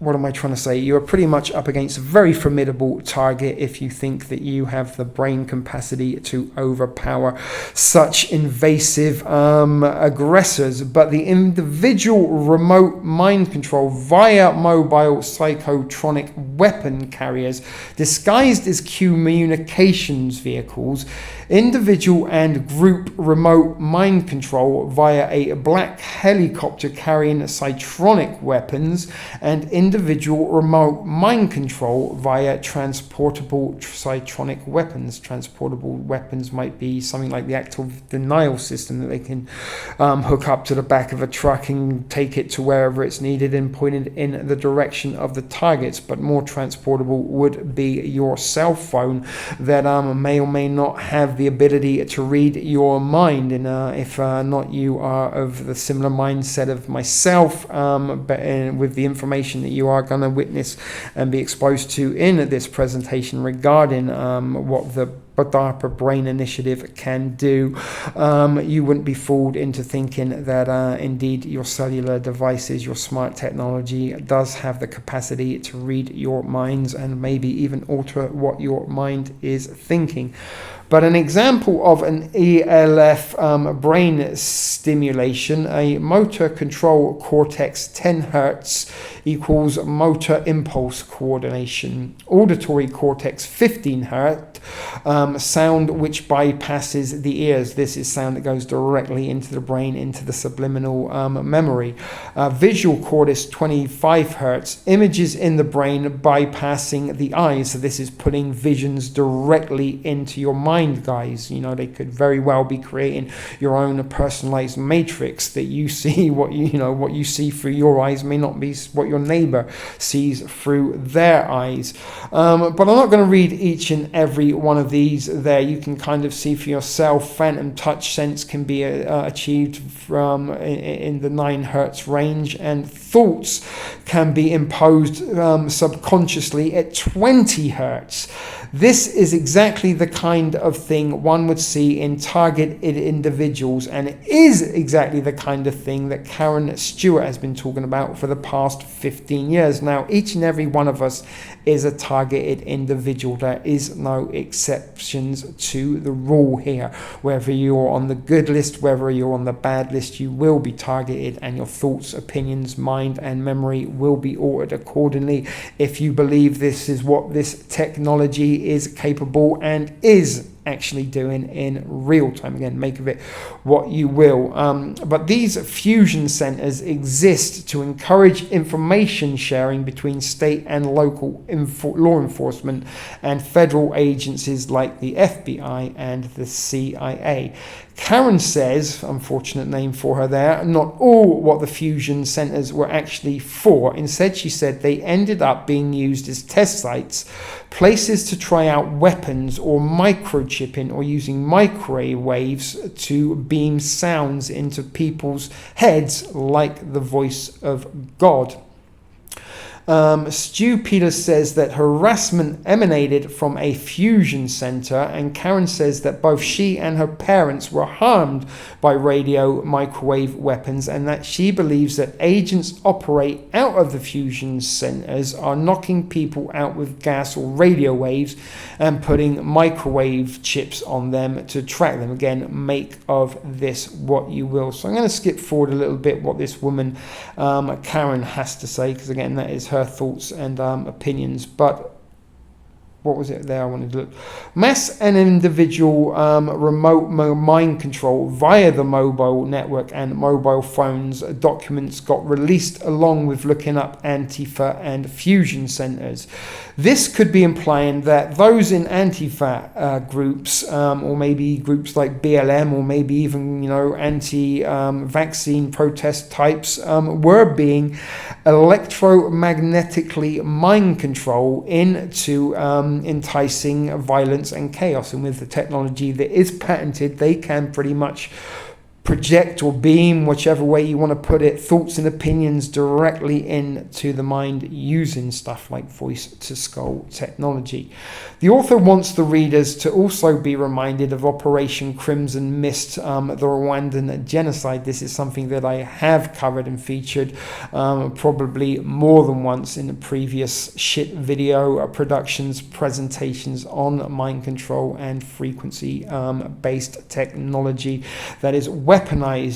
Creating electronic rage was something that was achieved during Crimson Mist, and a Hercules crew was sent up armed, and attached to that Hercules, it was armed with a satellite dish that was able to beam frequencies into the masses below that were already agitated and at each other's throats due to sort of propaganda and insightful agent provocateurs poking the fires on both sides to create aggressive opposing parties. But they were able to control a brainwave for literally everything we do and for everything that they feel. And during Crimson Mist, they beamed violent thoughts into the minds of each other, and pretty much genocide was all but achieved as a result of that clandestine operation. But the problem back then was that each of these controlled brain waves, rage, fear, panic, lethargy, vomiting, and so on, had to be transmitted with an accuracy taken out to 3 decimal places, or they simply did not work. And that was the thing. It had to be attached to a aircraft or a helicopter that could fly overhead of the region that you were targeting to beam these the thoughts or frequencies into the minds of people to achieve whatever purpose you wanted to. With cellular devices, each and every one of us has one that is on our person or not too far from our reach at any given time, and has the ability to alternate frequencies at any given time in real time, given the direction of artificial intelligent handlers that can decipher if or not you need to be ushered into a rage mode, or if you need to be subdued and sent to sleep for a few hours. And they can precisely target the individual with the exact frequency directly to the brain, and that is far more efficient than risking it up to chance that people caught in a caption area of a single beam would be more receptible to the frequency's suggestions. But Crimson Mist, the electronic slaughter in Rwanda, it goes on to say what the C-130 crew were actually engaged in was electromagnetically augmenting a pre-existing state. Remember that the agents and security service personnel first had to point the Hutu tribesmen in the direction of the Tutsi tribesmen and induce reasonable anger at one another, and make sure they were appropriately armed. Only then could the Hercules C-130 go to work with the precise controlled brainwave of rage augmentating, and thus upgrading crowd behavior from that of an angry demonstration to that of an uncontrollable genocidal maniacs. Although not classic, this was unquestionably mind control, for the simple reason that external means were being used to force an irresistible change in behavior. Operation Crimson Mist, the electronic slaughter in Rwanda, Now compare that to inducing reasonable anger to protesters for or against the 2020 United States presidential election. Imagine they used that during the J6 escapade. Make of that what you will. But the verdict of Kyle Rittenhouse, I mean, just before I do read further, I mean, in more contemporary times of 2023, imagine using that technology at a pro-Hamas, anti-Israel demonstration, for example. But Kyle Rittenhouse, accused of shooting 3 black men because of white supremacy, according to a social media, and insinuated by several mainstream media sources, which it actually turned out none of the 3 men that were shot were actually black.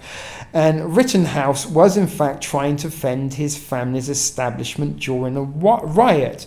And finding conspicuously placed bricks to help further the rage and violence, would it be a stretch of the imagination that these riots in large parts were concocted by a fusion center and their electromagnetic brainwave manipulation? I mean, remember back in 2020, there were a lot of protests going on around the United States and in Canada, not only that, around the world, but quite a lot of those protests did get a little bit of heated and did see some degree of level of violence and civil unrest, although nothing as disastrous as the genocide in Rwanda. But let's flip forward a little bit, because they're just talking about some of the incidents and stuff that was at play. You know, people saw and claimed that bricks and things were left. Agent provocateurs were out and about trying to agitate crowds during some of those BLM protests back during the summer of 2020. But government agencies on target individuals and mind control is another little segment we're going to read. Barry Tower, who is ex-MI5, which is the British Secret Service, he is a microwave scientist stroke whistleblower. And he says, if they want to experiment you on the thousands, they will, and you can be driven to insanity and death, and you'd just become a tick on the box. William Binney, same as my dog's name, William Binney, an ex-NSA technical director and whistleblower, says, though if you are a targeted individual, there's virtually nothing you can do about it. Robert Duncan, CIA and DARPA neuroscientist, said, hypergame theory, how do they want to see if they can manipulate people to do things that are irrational, but also walk them to their deaths? Now, something I've also theorized, that possibly the popularity of Pokemon Go was actually a beta test to use this technology under the guise of a game and sort of pass off questionable deaths or accidents as a result of being distracted by the game, when in actual fact individuals that were engrossed in the games were under induced electromagnetic frequencies and involuntarily walked into ongoing traffic or into onto rail lines or off the side of piers. But anyway, the article goes on. So you can call it eugenics program even, and they need to sample all cultures, language throughout the world to define their popularity matrices, which tricks, techniques, and deceptions work. And again, if you see a previous RD stream on DARPA about the narrative network and how memes are weaponized, memes are a tool of DARPA and the Defense Advanced Research Projects Agency, in order to be able to produce a psychological evaluation of the individual who shares the memes. And then based on that psychological evaluation, they can then choose to target you with positive frequencies or negative frequencies. But the editor's note, and he also mentions Project Bluebeam. Project Bluebeam is another subject that I've spoken at great lengths on this channel and previously at TSP TV, and have hours and hours of content on. Project Bluebeam, contrary to what many people may believe, that is the false flag holographic alien invasion. It isn't just about holographic alien invasion. The holographic alien invasion does run in conjunction alongside electromagnetic frequency weaponry that will be able to beam the desired reactions directly into the minds of the masses, and it doesn't necessarily have to be a holographic alien invasion. It could be determined on proximity in the world and location, a holographic religious event that would cause people to believe that possibly the end of days is upon us. But a CNN news segment from 1985, now this again is something that I have used to death on Reality Decoded, TSP TV, and more recently over on The Shit Show as part of the All Out 80s weekend that you may have thought. There was a special report back in 1985 from CNN, when they weren't so propagandized, about electromagnetic frequency weapons and the ability to mind control the entire population of the United States. So I'm not going to read any more of that. Barry Tower, another quote from him: the government, the English government, has been lying to the people, forgive me for misreading that, and the American government, the Canadian and Australian governments have also been lying. They've been lying to protect industry, lying to protect their profits, and lying to protect themselves from lawsuit. Robert Duncan, the CIA Darpa neuroscientist, says, well, now it's a human mind project, the Global Brain Project. You know, President Obama just recently funded a whole bunch of scientists to decipher the mind, as well as our previous president did the same thing. George Bush said the same thing. They're trying to decipher every possible thought and uniqueness due to the culture and language. Deciphering the audio and visual cortex slide project, brain decoding of dreams, decoding of imaged speech, and brain decoding of visual images. Duncan continues, so researchers at the University of Berkeley, California, invented a brain decoder device that's able to work out what you're thinking based on neural activity inside of the brain. Now they use mostly what's called functional MRIs, but you can use any of these technologies that I've talked about for dual purposes, I'm guessing. Putting the pieces together, it would seem that these fusion centers are secretive and glorified government-installed assassins/stalkers for hire who respond to those in their inner circle and or for monetary donations. Fusion centers don't find terrorists filled with crap that violates privacy. It is time to pull the plug on fusion centers. New Open the Government report finds that the DHS fusion centers violate privacy and civil liberties and resist public accountability, and these produce useless informations. Speaking of, can we guess an organization who has provided technologies and the funds to development of fusion centers? And that would be Microsoft. Microsoft provides fusion center technology and funding for Savation. And the Microsoft Solution Centers for Government, the same company who was funded by good old Bill Gates, the same company who wants to invade our very own DNA cells and program them. The source of that information comes from brand new tube, Silview Media. We can program complex behaviors using DNA, and there is an alternative link to Microsoft Research Programming DNA from 2016. And the basis for mRNA that word COVID vaccine technology. Terrorized DARPA Brain Initiative victim speaks out. Lastly, he wants to bring your attention to an unwitting test subject of this program. Brought upon, it is summarized by her disagreement with former incredibly prominent employer. This particular ex-employer has close connection with those in government as well as other unsavory figures. Take a look at how some of the connections to this former employer has been engaged in. Global Obamacare and the Good Club, billionaires Bill Gates, Ted Turner, Oprah Winfrey, George Soros, David Rockefeller, and the WEF, etc., etc.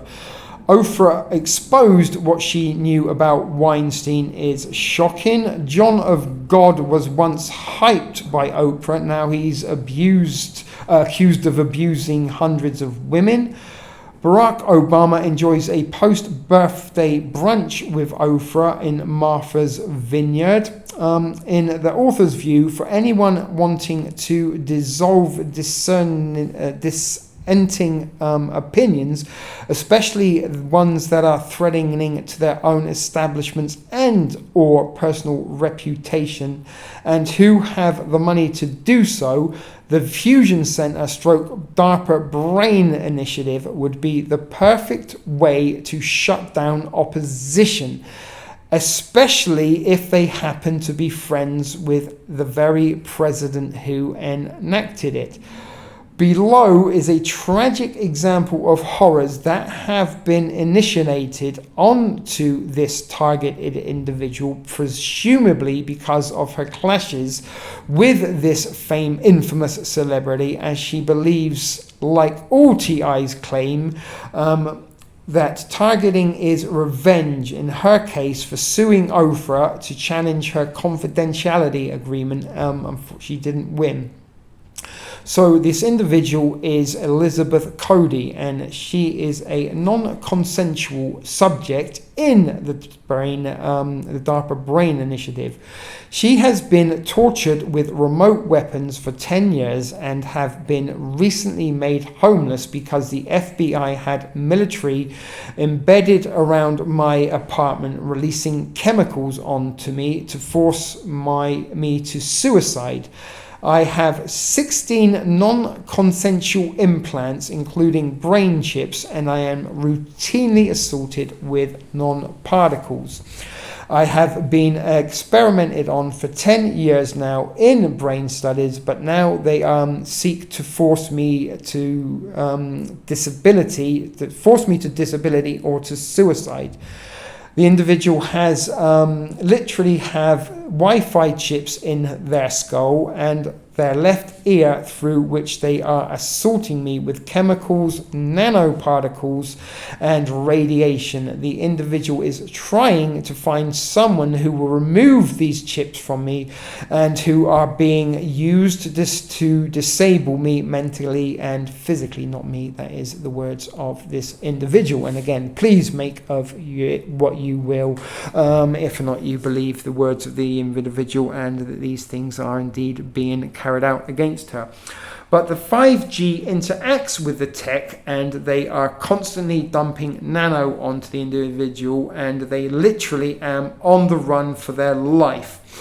Use decision architecture to create stress conditions in your life. I really had to flee from my apartment after months of being gassed. But everything Karen talks about, the author of this particular article, has also endured and still continues to endure, but also much more due to being the subject of the DARPA Brain Initiative. The author has had his head bashed for 10 years with directed energy weapons and lasers, and the individual now says he is being poisoned with nanoparticles to handicap him, and has multiple non-consensual chips. I'm not going to continue reading so much more of this because it does go on, and a lot of it is somewhat opinionated from the author and some of the individuals that he includes in this. But as you can see, guys, Fusion Center's Darpa Brain Initiative, cellular phone, 5G, all of this stuff is all synced up together and runs in conjunction in real time to collect thoughts and opinions and to possibly manipulate emotions, memories, and behavioral patterns. Remember, guys, we can be tricked into believing everything that we do hear and read, but you have to understand there is an awful lot of money being spent in this technology. There are hundreds and hundreds, if not thousands, of patents for this technology, frequency-based mind control technology, and it can be tracked to a website, technical configuration, directed energy attacks, and minus assaults. And a quick quote from that website says, telemetry of the EEG and radio broadcast directly into the brain and nervous system is a technique being used in Chicago, Illinois, as verified by the author. Personally, since 1996, the technical configuration examples reported by other victims in the following webpage may be in fact the technologies being misused. Again, all technology has dual, if not multiple, purposes.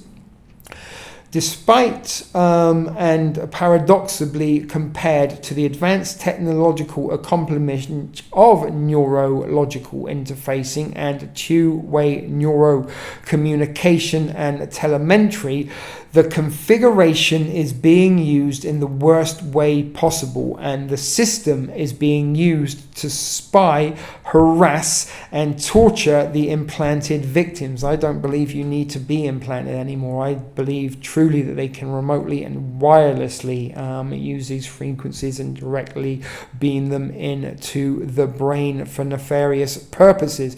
But these actions include remote electroshock, burning of the skin near postulated implanted sites, radio broadcast of voices directly into the skull involving insults for 24-hour periods, as well as sexual harassments by groups of 10 and more people who work in round-the-clock shifts while the victim is at home or at work or at college. Chicago just happened to be the place of residence at the time for Elizabeth Cody, a targeted individual who we just heard from, how some of the things she claims she has experienced as part of being a targeted individual, and a whole arsenal of electromagnetic frequency technology is being used against her, she claims. She started experiencing her own harrowing electromagnetic targeting. If we do not approve of the actions of those rich and famous or abusive authority figures, then we need to stick together and help each other out. Come together and find solutions, not turn a blind eye and pretend that all of this doesn't exist. The tyranny is getting out of hand, as well as the technology, which is getting beyond out of hand, and who knows where it ends. I don't think it ends very favorably for humanity. A spoiler alert there. But how much further they will abuse this technology, one can only wonder, and make of it what you will, how much they will abuse this technology. And will it reach to a point where one can say or think anything that contradicts those actually committing the crime? So will you have any ability to retain your independent thoughts and behavioral patterns if it goes against the grain? Do we already have any control or independent thoughts of our own? But it certainly seems that this is the goal, especially with the World Economic Forum's fourth industrial revolution and Great Reset agendas. If there is anyone who knows about these technologies and knows how to counter it, Please reach out to the individual who wrote this article. Reach out to anyone and let's try and figure it out together and get the word out. There are many others who are suffering in silence because so few will listen to them, and they are being continuously attacked and oppressed. Regardless if we are on the next list, guys, we're all on the list, or on one list or another. Let's do the right thing and help solve this dilemma. The author goes on to say, the future of humanity and our sanity in brackets is at stake. Fact-checking is extremely important, and the author would like to reiterate not to take everything at face value, no matter what you read, where you read it from, or who you hear it from. And again, guys, I always say, and I will say again, make of it what you will.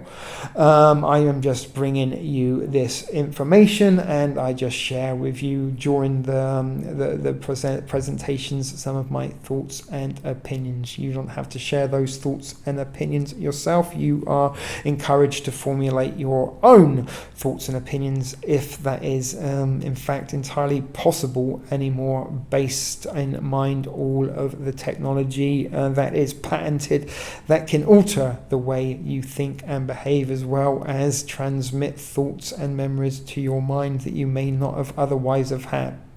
And also it goes on to say, don't rely on fact-checking websites to give you accurate information either. These are just as likely, if not more likely, to feed false information and false debunking accounts to manipulate the reader. Please take everything in consideration, the author continues to say, as do I continue to say, before adhering to a certain narrative. Always question the narrative, and in particular question the narrative that you buy into in particular, as there's a very good chance that that narrative is controlled and being directed towards you. And always keep your mind open to other possibilities and also alternative avenues of plausibility. There is a fair use disclaimer for some of the links that we didn't click on, yada yada, whoop-de-woo, ray-tay-tay, and that is it, guys. So that is me done from reading. My apologies, this was a very, very long article from Gang Stalking, Mind Control, and Cults.com. Again, check it out for yourself. Very interesting website with an awful lot of information. So stay tuned, guys, because now we've got a whole bunch of videos and stuff to watch regarding the Darpa Brain Initiative. And if by the end of this presentation you think it is just purely to help people with Alzheimer's, or if or not it is a global network of mind control through electromagnetic frequencies or not, that is to be determined. But stay tuned, guys, because Reality Decoded, the Darpa Brain Initiative, continues.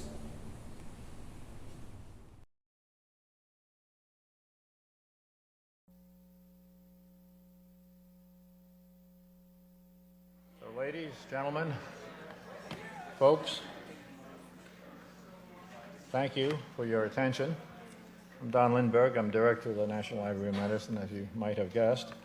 And this is always a lovely event for us. This lecture is sponsored both by the Medical Library Association and by NLM and the Friends of NLM, the latter offering you reception after we complete our work. Our speaker is a notable scientist, and also, I think, has taken time out of a busy schedule to be with us, so we're grateful to you for that. He's at the Salk Institute, the Crick professor, and between him and Salk and Crick, dripping with scientific glory. How wonderful. We're lucky. Amongst his other achievements is I guess, crafting the concept, anyway, of this brain initiative. At least so the White House is pleased to give you credit. So therefore, we're pleased to listen. And I'm hoping I won't delay your talk. I apologize to the audience a bit because we're starting exactly on time, just as if we were really all here and knew what we're doing. But in this case, it's because of this being video cast back, of course, to MLA and to the rest of the world. So we'll try to act professional henceforth. I must say, of all the things that you've done, this Brain Institute, while just beginning, is certainly a very, very interesting top note. And I wish you would tell us a little bit about what sort of computer and database support would be appropriate and what, if any, role NLM should play in it. Is that enough prodding? Let me welcome you to the podium. We're very glad that you're here.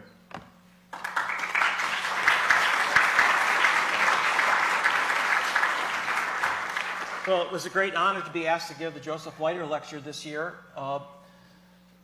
And it's particularly appropriate that this is really on June 5th of this year, a committee that I serve on delivered to the NIH and was released to the public the final report on the Brain Initiative 2025.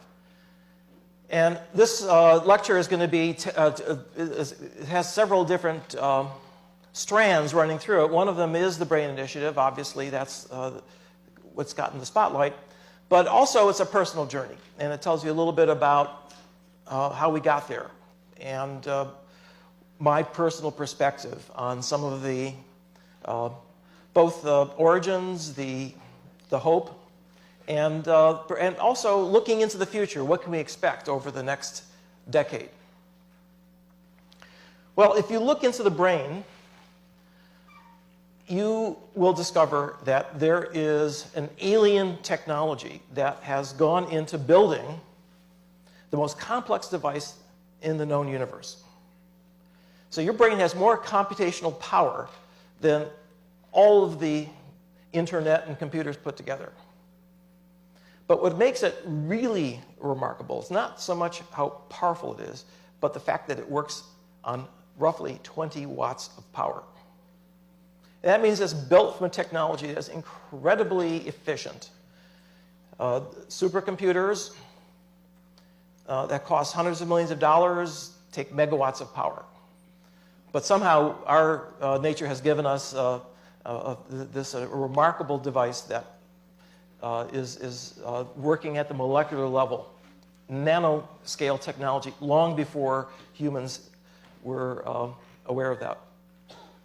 Now, if you look at the different levels of organization, starting at the bottom here at the molecular level, we know an enormous amount about the brain. We have a parts list. We know all of the different, for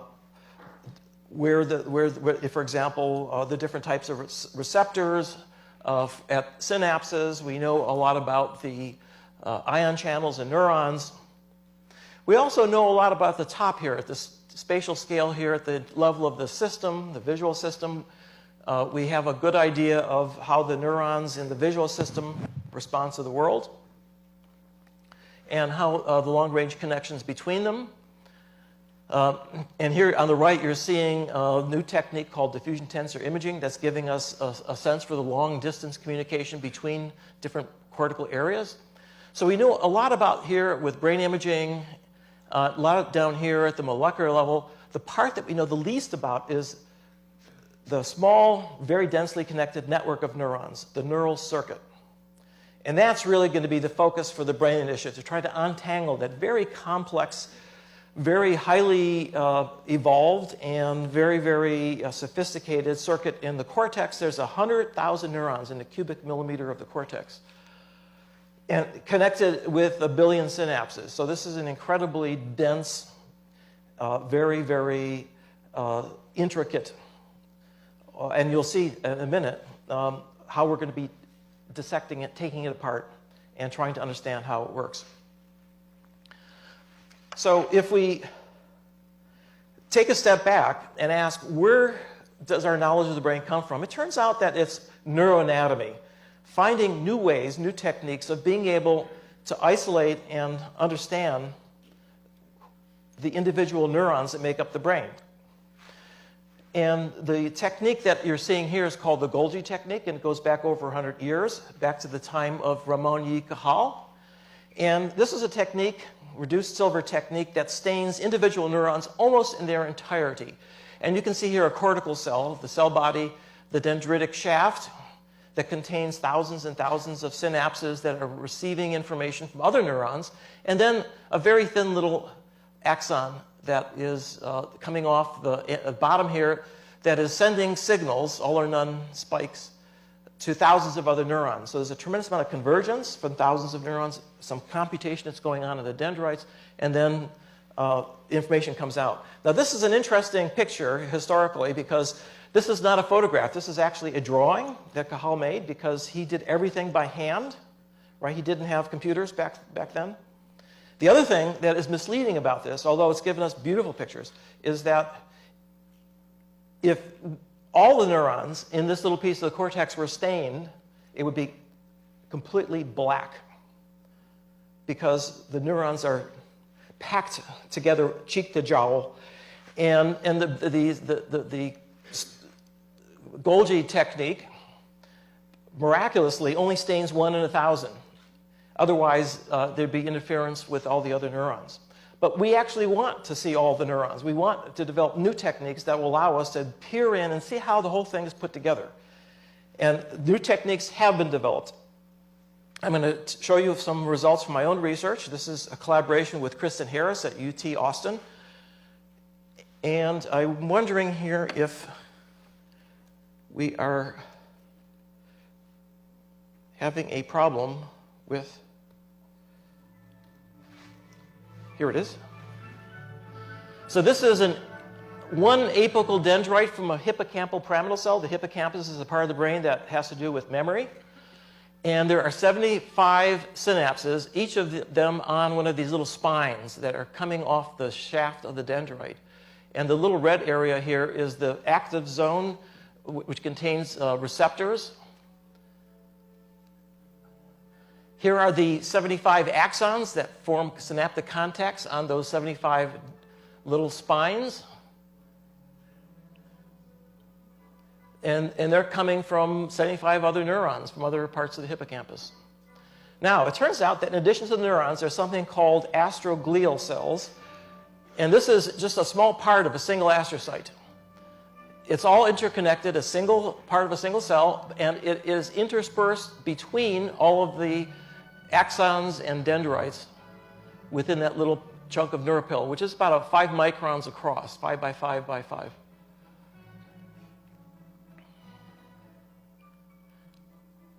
So this is still only a small fraction of all the neurons in this little patch, but we want to first explore the inside of that big dendrite. We're going to dip down inside of it, and we're reconstructing here the mitochondria, the copper-colored snake that runs through the entire part of this cross-section, and the endoplasmic reticula, which are shown here in red, are important for regulating the internal milieu of the neuron.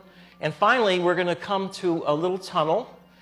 This is about 1/10 of a micron in diameter. It's called the spine neck. It was the thing that the spine head sits on. It's about 1 micron long. It's like a tunnel.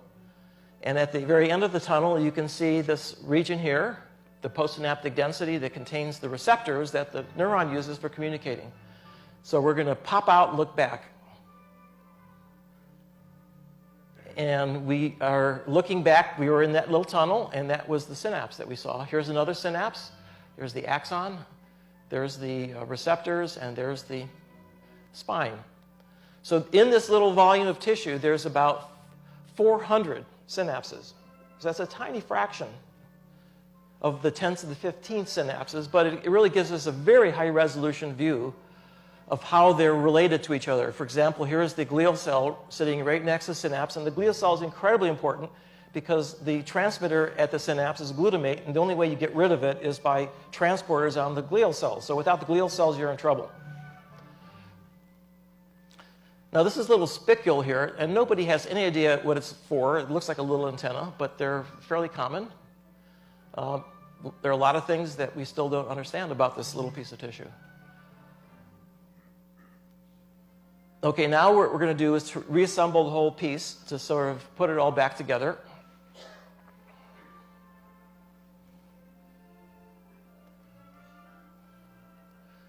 And I think we can bring up the music now. So here comes the rest of the dendrites, 150 of them, in yellow.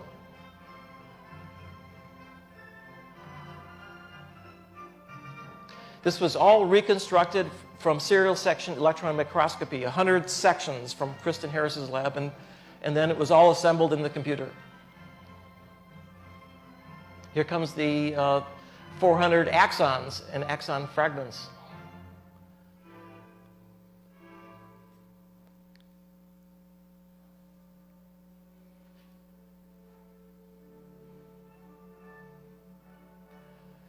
And when it's all put back together, you can see it looks like a Chinese puzzle. It's all interconnected. It's an incredible piece of machinery. And one of the things that we could do is look at it, get rid of the dendrites, and we can see, like Swiss cheese, the little passages where the dendrite used to be. We can look at the extracellular space. We can begin to understand how things, molecules within the extracellular space can communicate between neurons. And finally, back to the astrocyte, the unsung hero of the cortical structure because of the fact that it plays so many different important roles, and the relationship between those postsynaptic densities in red and the astrocytes. These are partners. And finally, as the sound fades,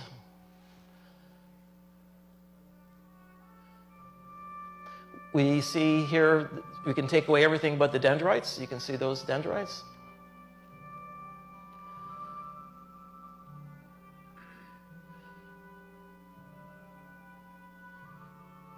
And back to where we started with our central apical dendrite. And the intricacy of what's inside the cell is as complex as what's outside the cell, which makes it even more challenging.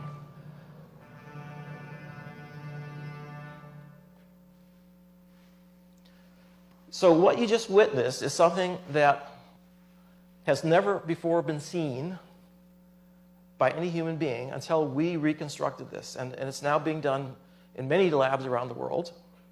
But before that, we had these pictures of neurons, which are very beautiful, but until we could reconstruct them completely, we didn't understand how it was all put together, and that's now an area called connectomics. And it's being automated so that we can do that for much larger pieces of tissue. Now,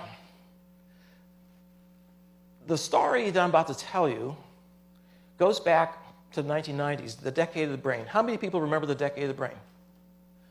Well, you know, that decade came and went. And here's the problem. The problem was that there wasn't any central focus. It was clear the brain was important, but which part of the brain?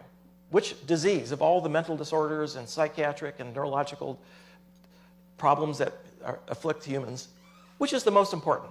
Who's going to set the priorities?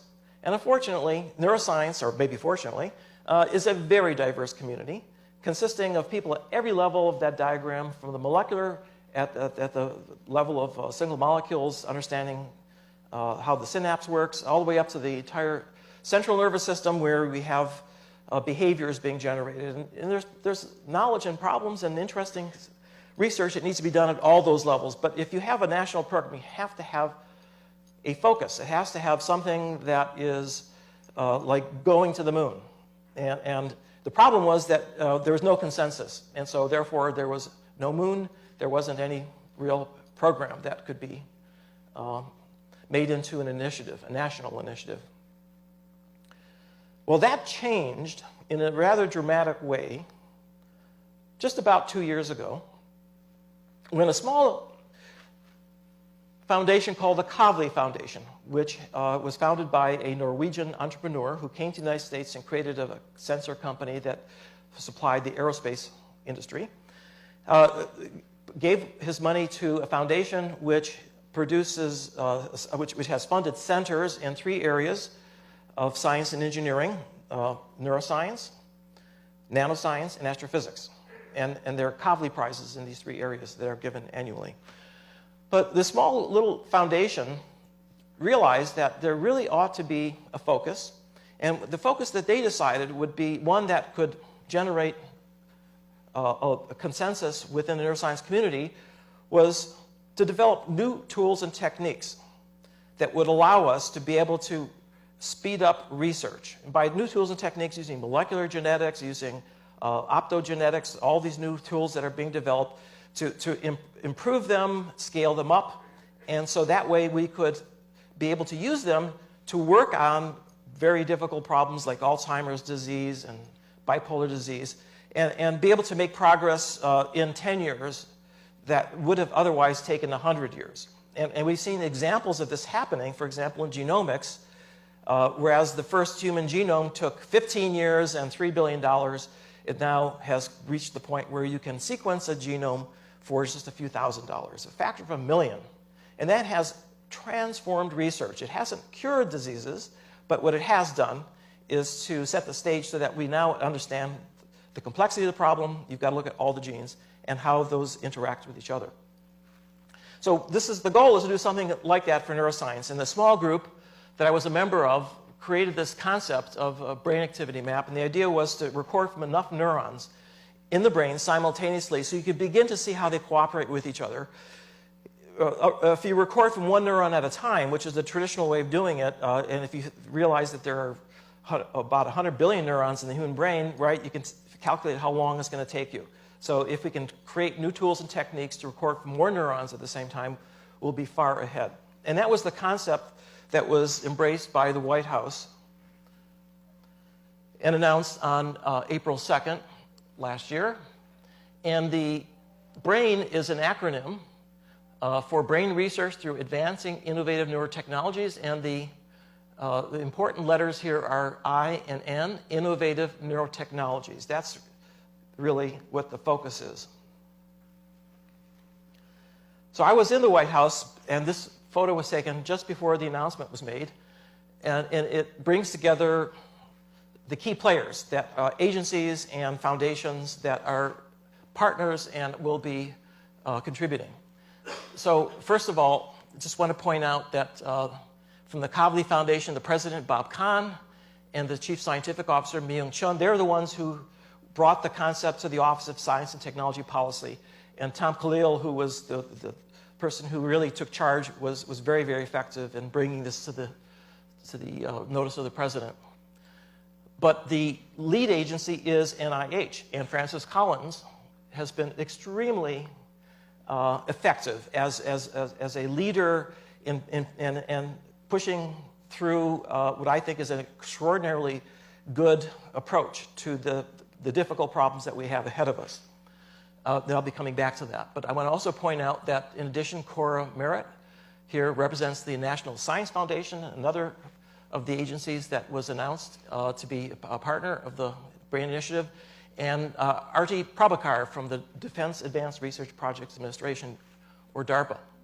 Now, in addition to these government agencies, and also I should mention that the President's Commission on Bioethics, which is also going to be very, very important in making sure that any of the research that's being done is done at the very highest level of ethics. Amy Gutman is the chair of that commission from UPenn. And then there are private partners, and that includes the Howard Hughes Medical Institute. This is Jerry Rubin, who is the director of Janelia Farm. They're creating a brain initiative for the fly. And you may ask, why the fly? Well, it turns out that the fly has a small brain, but it has very sophisticated behaviors, and so understanding the fly is a nice first step. And then there is the Allen Institute for Brain Science. It's funded by the Microsoft founder, Paul Allen, and Alan Jones is the director. They're creating the brain initiative for the mouse brain, and they already have developed maps of the anatomical mouse brain. They want to do the same thing now for the electrical map, the brain activity map. And then finally, the Salk Institute. I was representing the Salk Institute that will be focusing on non-human primate research. The brain of the macaque monkey and other non-human primates are incredibly important as a bridge between these animal models, like the mouse and the fly, and the human brain, which ultimately is what we want to really understand. So what is the goal? Here's the overarching goal: to map the circuits of the brain, to measure fluctuating patterns of electrical and chemical activity flowing within these circuits, and to understand how their interplay creates our unique cognitive and behavioral capabilities.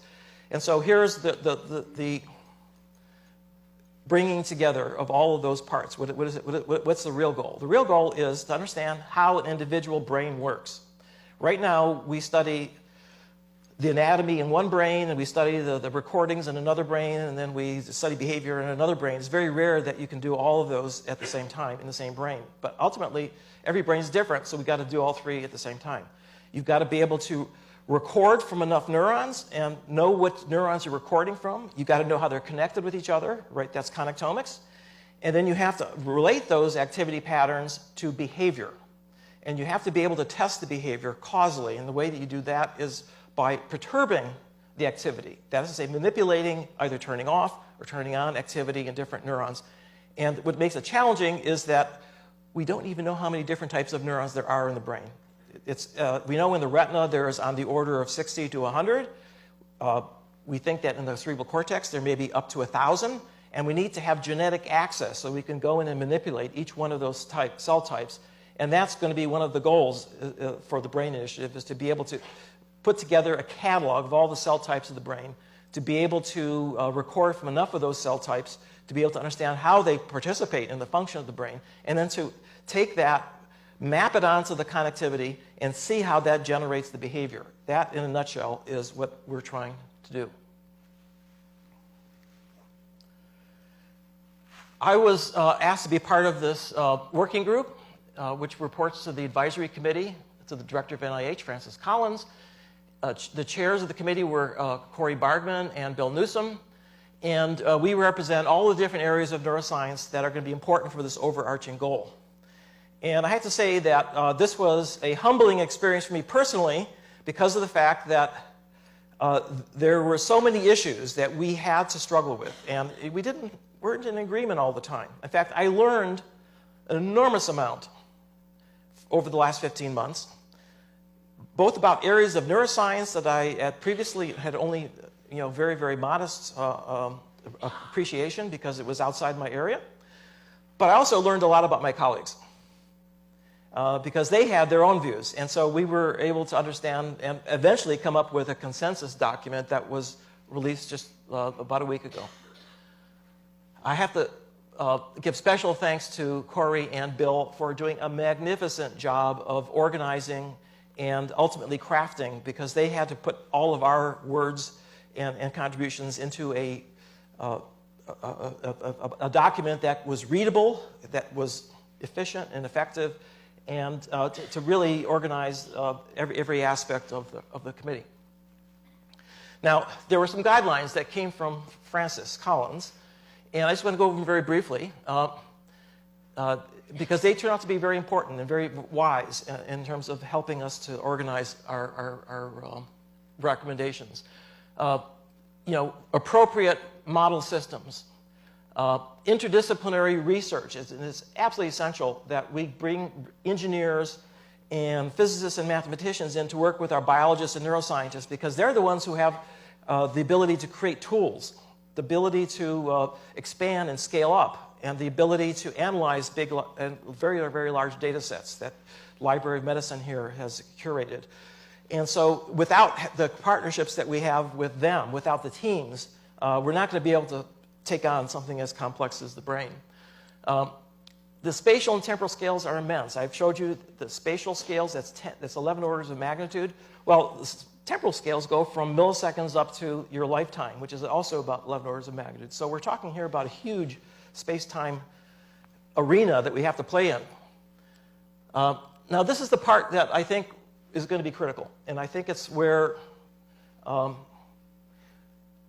if we don't execute this, the Brain Initiative is going to fail. And it has to do with accumulating larger and larger data sets, but putting them into a format and making them accessible in a way that will help the whole community. So the tradition right now in neuroscience is you get a grant from NIH, you get an R01 to do an experiment.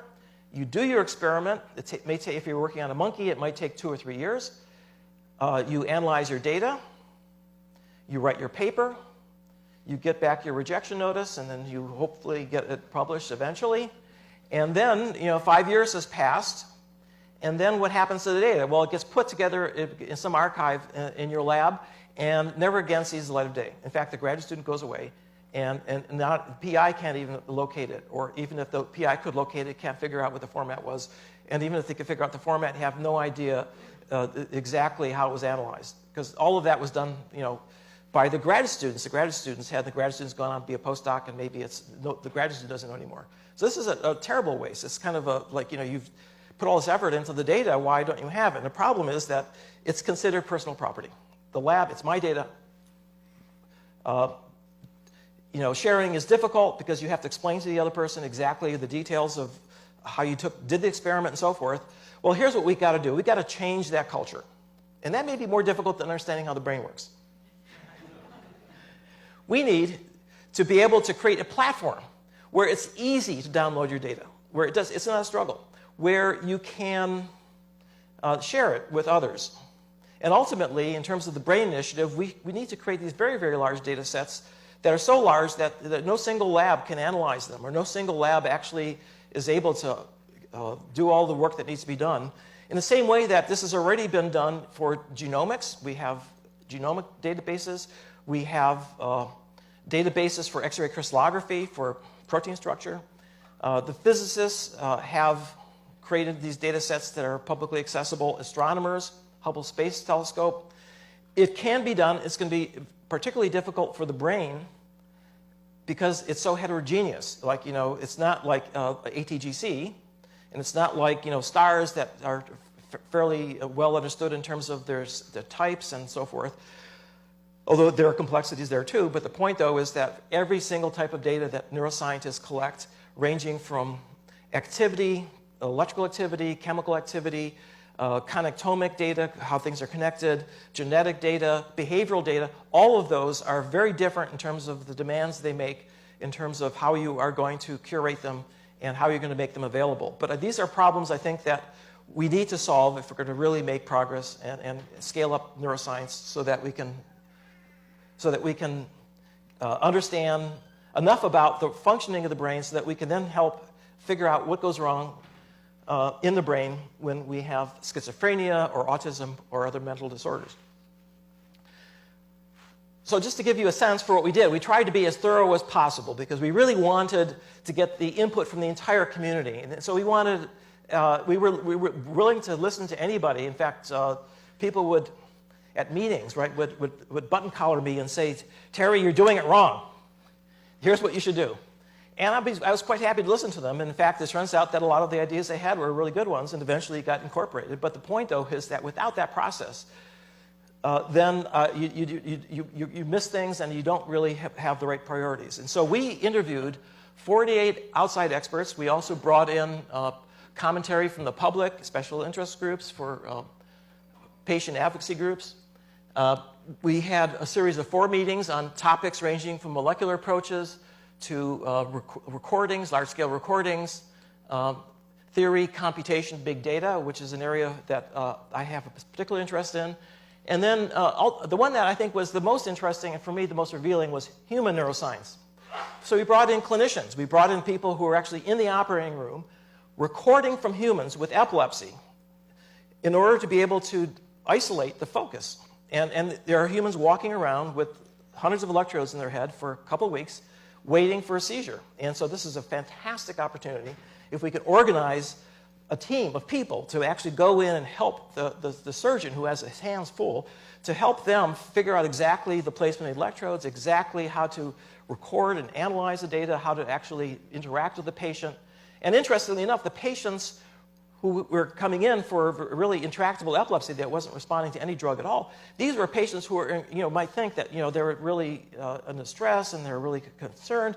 Well, it turns out that the patients are not only very interested in what we're doing, but they're very happy to help us because it gives meaning to the malady they have. It says that something good will come out of it. And so I think this is a fantastic opportunity that we have that we're not taking advantage of.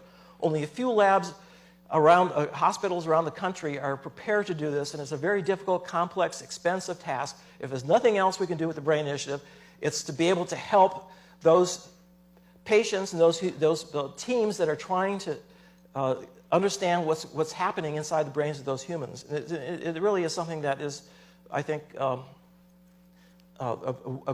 to be even more important than a lot of the animal models. I think the human model is, the human is the best model system for the human being. Okay, well, the final report, 146 pages. It's not light reading. It's not the sort of thing that you're going to sit down with on a weekend and plow through it. But I can tell you that I'm getting reports back that colleagues of ours in China and in Europe are looking at it line by line because they want to create their own brain initiatives in China and Japan. And they're using this as a template for understanding, what the priorities are. I'm not going to go through these except to say that we did our best to come up with the most promising areas where we think if we could put some resources, we could really make an important avenue for technologies to improve the ability to be able to both record, figure out the connectivity, understand fundamental principles based on the analysis of the data and making models of the data, and ultimately putting them all together, integrating together all these technologies. And again, that means bringing together talent from many different areas, many different disciplines, from many different labs, changing the culture of neuroscience as well as the techniques and technologies. So let me give you a little taste of what we're talking about. This is a really interesting graph. It's data, but it's not the kind of data that normally you'd find in a scientific journal, right? Normally, you do an experiment and a little data point was the value of cyclic AMP as a function of time. Well, this is time. Each dot here turns out to be a journal publication. So this is a paper, and the y-axis here on a log scale is the number of neurons that were simultaneously recorded and reported in that paper. Now, this all starts back in the 1960s when Hubel and Wiesel and others at the time were mastered the technique of recording from one neuron at a time using a tungsten microelectrode. A fantastic advance, and it really set the stage. And really, in terms of the visual system, it's the microelectrode launched. Having that technology just launched hundreds of labs that were completing the job of recording from all the different parts of the brain. And as you can see, as time went on, it was possible to record from more and more neurons. And indeed, on a log scale, this is going up exponentially, so that by 2010, we were up to roughly 100 neurons. And so it's possible to record now, like in the hippocampus of the rat, from 100 neurons as the rat is running around in an arena. Now, there's still a drop in the bucket, right, because there's 1 million neurons in the hippocampus of the rat, but, at least it's more than one at a time. But the real problem here is the slope. And this is, on the log scale, it's the doubling time. It's telling us that we have to wait 7.5 years in order to increase the number of neurons recorded simultaneously by a factor of 2. And that's really taken us, 40, 50 years here to go from 1 to 100. Well, how many neurons do we want to record from? I submit that 1 million is a really good number. Why? 100,000 neurons in a cortical column. You want to record from, say, 10 of them, different parts of the brain? That's 1 million neurons. Okay, how long is it going to take us at this rate? So I've extended the graph out here now. Let's extrapolate from where we are today, here, out to 1 million, here, 2100. Boy, in 2100, I will guarantee everybody in this room will be post-Alzheimer's. We can't wait that long. We need to speed things up. Okay, so how do we do that? Well, with new technology, the hope is that we can speed it up by a factor of 100, 10 to 100, and we can get to that by the end of, say, 2025 to 2030, right? Now, that's really asking a lot, because it really means that we have to come up with new technologies. Now, there's a ray of hope, because it turns out that, meanwhile, technology has been improving. So I've already mentioned optical recording. That's a new technology that's just surfaced within the last 10 years and has revolutionized our ability to record from neurons. From genetically encoded calcium dyes, we can look at calcium activity. It's not the same as electrical activity, but it's a pretty good surrogate. It tells you the cell's firing at a high rate. And with that, now Mark Snitzer holds, I think, Mark Snitzer holds the record. He recently reported that he was able to record from 1,000 neurons. So we're already up here, right? We're 2014. We're right on track. So we just need 1,000 Mark Schnitzers now, and we'll get to 1 million.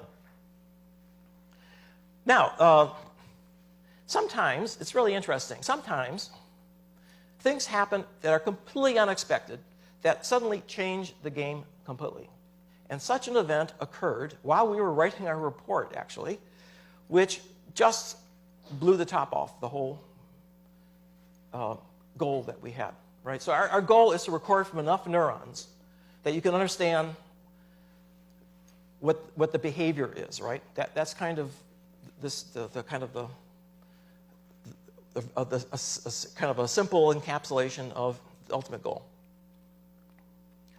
Okay, let's pick an animal that has small enough neurons that you can actually record from, maybe most of them, but has sufficiently complex behaviors so that you can actually begin to see how the behaviors can be modified by the environment, and you adapt and so forth.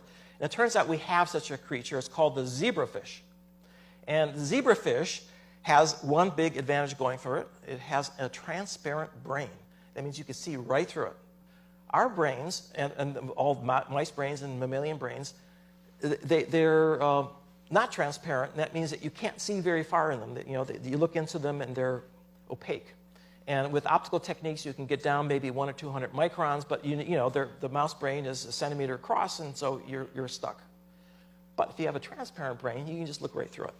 So I'm going to show you a movie, I hope, which is really extraordinary because it's giving us a taste of what we're going to be able to do within the next 10 years. So what you're seeing is a zebrafish brain, and each of these little dots is a calcium signal in one neuron. And you can see that they're flashing on and off. Now what's remarkable is that they were able to record, this is Misha Ahrens at Janelia, he was able to record from 80,000 out of 100,000 neurons, 80% of the neurons in the brain.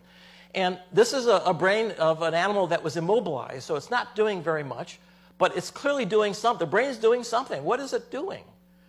And you can see these flashes of activity going down the spinal cord here on the right. Let me try that over again.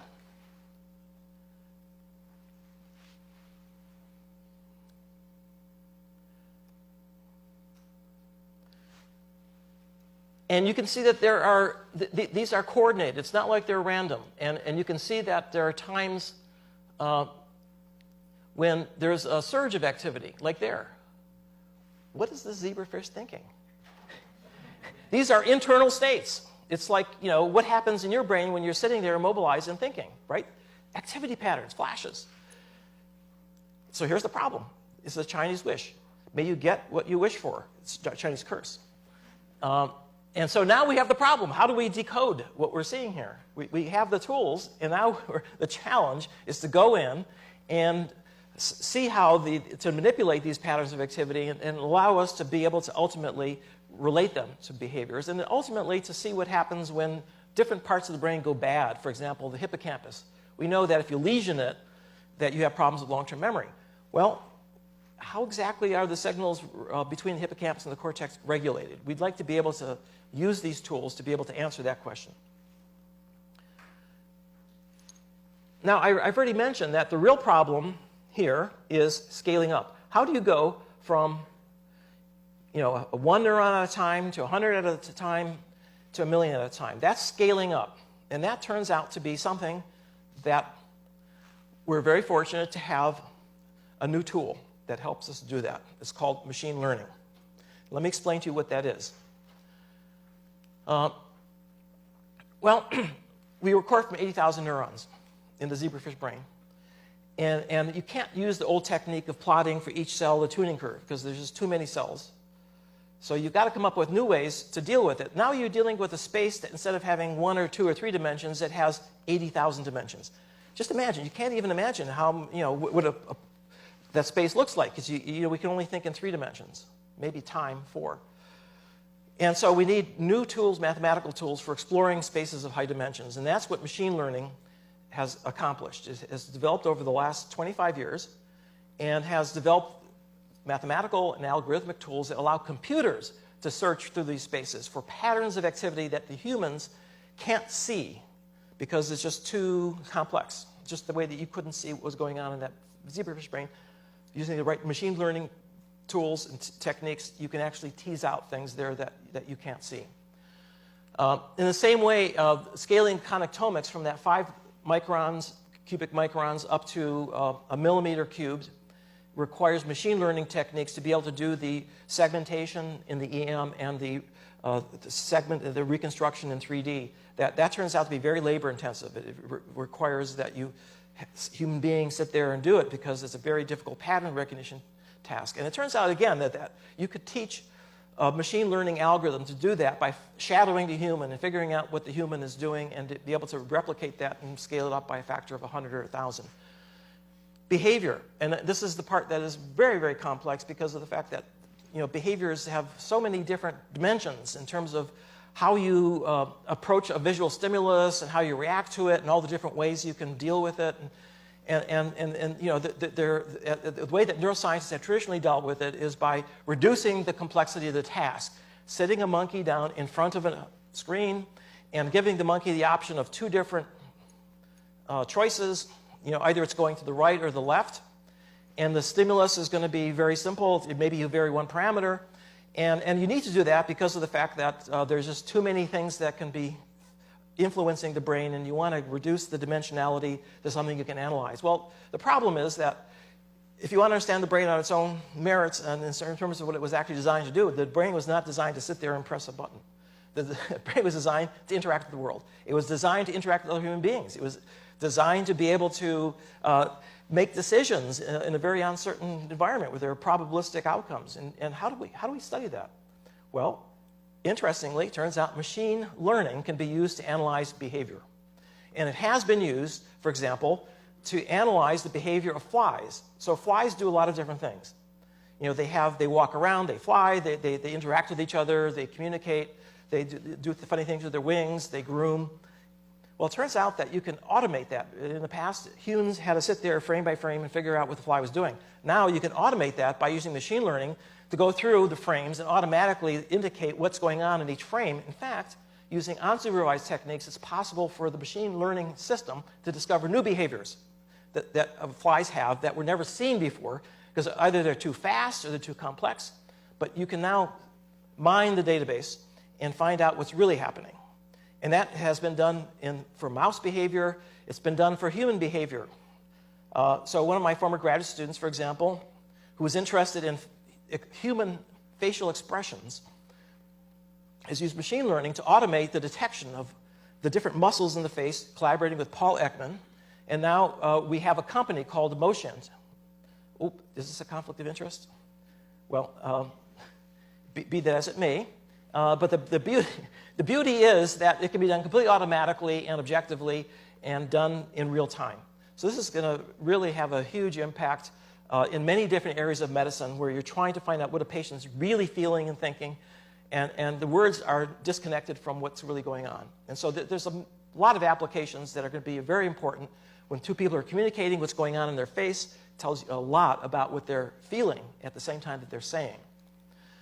So this is just a few examples of the sorts of things that machine learning might be capable of doing, and just to give you a sense for how important this field has become.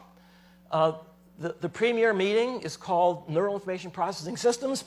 Interestingly, started by a small handful of neuroscientists who were trying to figure out how to deal with the problem with scaling up the recordings from neurons, but now has become a very major topic in computer science. And at the meeting, it was held last December, over 2,000 participants from academia, from business, industry, all the major leading information companies, Google, Amazon, Facebook were all there. And they were there enforced because they were recruiting. They were trying to get students to come and help them mine their databases, right? They have huge databases of what people are saying and doing and thinking that they put online, Twitter, Facebook. And in fact, one of the workshops on deep learning was so popular that Mark Zuckerberg from Facebook showed up and announced that they were starting a new lab, AI lab, that one of my friends, Jan LeCun, was going to be leading, and they were going to be hiring. So that was an indication of the importance for them. And just to give you a sense, a feeling for what's happening with deep learning, and by the way, how much time do we have left? Okay, I think I'm on track. I just want to give you a sense for what's happening, because this has really had an enormous impact on areas like speech recognition, object recognition in images.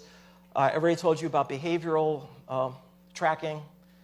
Basically, whenever you have large numbers of signals, very high dimensional spaces, these new tools and techniques that are becoming available are able to really dissect the data in a way that you can use it in a very, very direct and in some cases profitable way. So here's the architecture, and this actually goes back to the 80s when neural networks were developed. Neural networks are very simplified versions of brains, right? Where a single unit here corresponds to a neuron, but a very simplified neuron that can only have a limited range of outputs. Didn't have dendrites, but it did have connection strengths called weights. But the idea is in 1980, we could only do 1 or 2 layers here and only a few hundred neurons. And so it wasn't possible to really solve complex problems, although it looked like it was doing better than the traditional AI techniques that use logic and symbols. Fast forward to 30 years, and Jeff Hinton, who's a colleague of mine who I collaborated with, has been one of the leaders in this field in developing deep learning. It's now possible to train networks that have 12 layers deep, that have 1 million model neurons. And the reason why it's possible to get these networks to train up a billion connection strengths is because the databases have gotten enormous. In other words, you need lots and lots of examples. So the key to success is seeing lots and lots of cases of each individual thing you want to recognize. If you only have 1 or 2, how do you generalize from that? You have to generalize from just a few cases. But if you have 1,000 cases, it's easier. So what they did was they used YouTube input. And they trained up this large network, and as you can see when they started analyzing it, that in the earlier stages you get things like these what are called Gabor filters, which are found in area code in primary visual cortex area V1. And this has been well established to be important for biological vision. But in the latter areas, you start coming up with units that have much, much more specific properties. And in fact, in the case of the monkey brain, we've found that there are single neurons in the monkey brain which recognize faces, in the sense that if you give them particular faces, the neuron will fire at a high rate, but if you give them houses and coffee cups, they won't fire at all, right? And there are face areas where there's a concentration of these neurons. So we know that these things exist in the monkey brain, and lo and behold, in this data set from YouTube, there are a lot of faces. And indeed, you find units that look as if they are recognizing faces. Isn't that interesting? But it turns out that the most common unit that they found at this very highest level turned out to be cats. And it's telling us, okay, this network is it's synthesizing the world's movies of all the things that are out there, random movies, and it's synthesizing what is there that is in common. What is there that is a recurring theme that is going to be important for perhaps making discriminations, being able to recognize these objects. Once you get units like this, it's a lot easier to recognize a face by using a very simple regression output.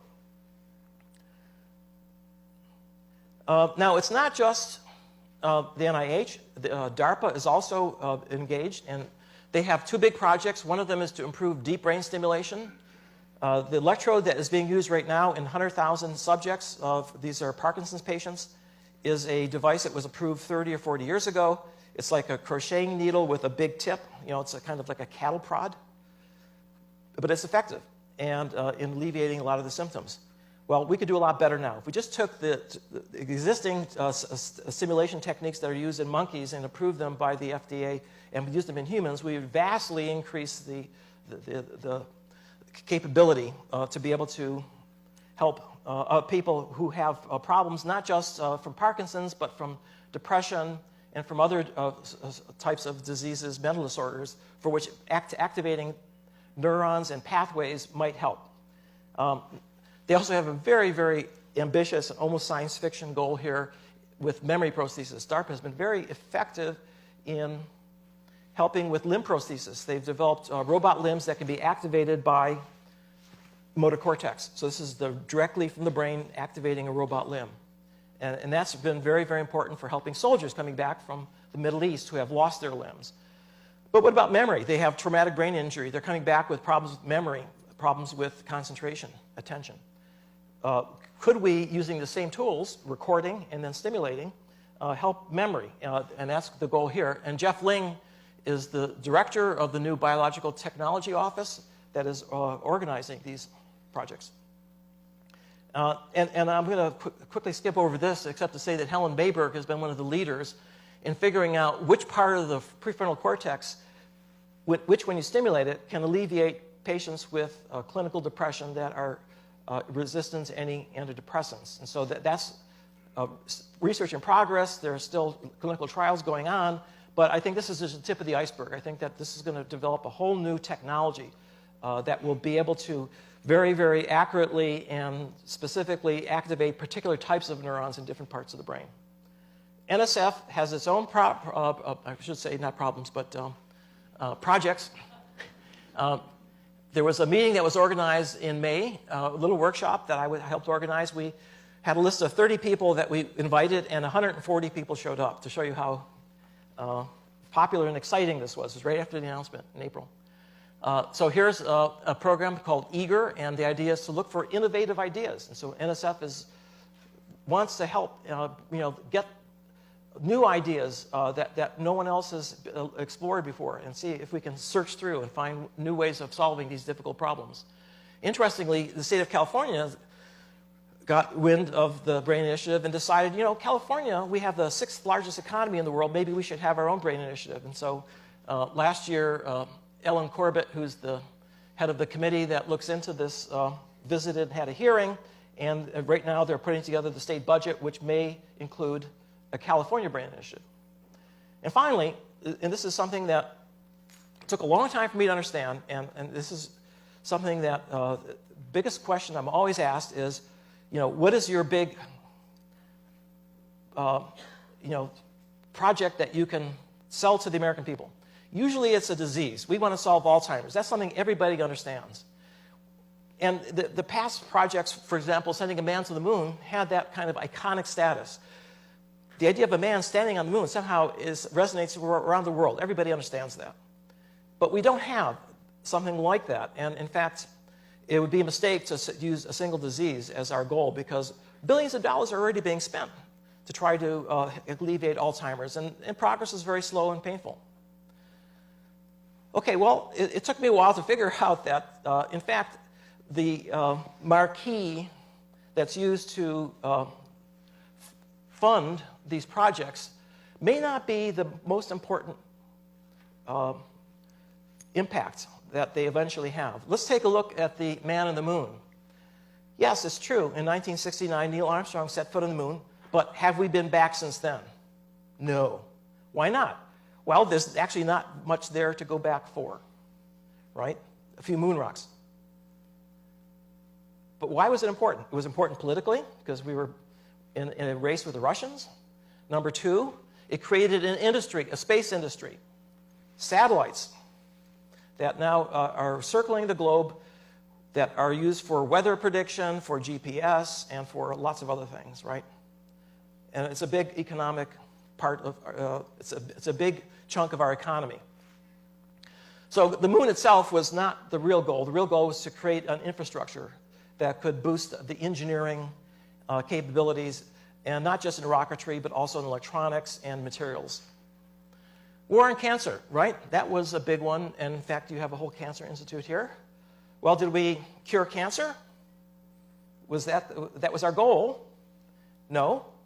Okay, but what was created was recombinant DNA technology, which again allowed us to manipulate genes and created a whole new biotech industry. Again, it was the economic payoff that really was the ultimate impact. It wasn't the solving the problem that you thought you were solving. It was the journey, what you needed to solve the problem, the tools you needed to solve the problem. That was the payoff. The Human Genome Project.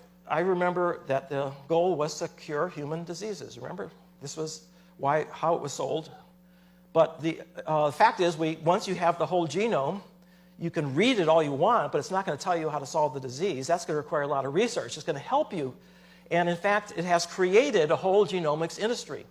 In a study that was done by Battelle, they discovered over the years that for every dollar that the federal government invested in the Human Genome Project, that there was $140 of economic activity that was generated because there's new companies. A small little company in San Diego that was started about 15 years ago called Illumina is now a $100 billion market cap. They have the best gene sequencers. And it's changing medicine, individualized medicine. It's changing the way that we biologists think about the problem. It has a huge impact, but it's not the ones that were used to motivate why this is such an important project. What about the Human Brain Project? What's going to be the payoff? Well, we want to understand how the brain works, but that's a really difficult problem. But I think that the real impact is going to be the creation of a new industry as important as the space industry, as the biotech industry, and as the genomic industry. It's going to be called neurotech. And it's going to be device industry.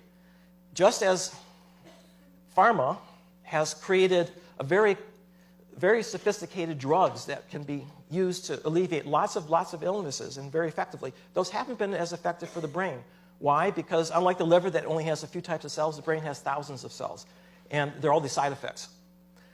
But if we can go in with electrical stimulation, optical techniques for being able to turn neurons on and off, we might be able to then use electricity and light to cure diseases in a way that is more specific and targeted and more effective. But to be able to do that, we have to create a whole industry because that's dealing with the level of complexity that pills just can't approach.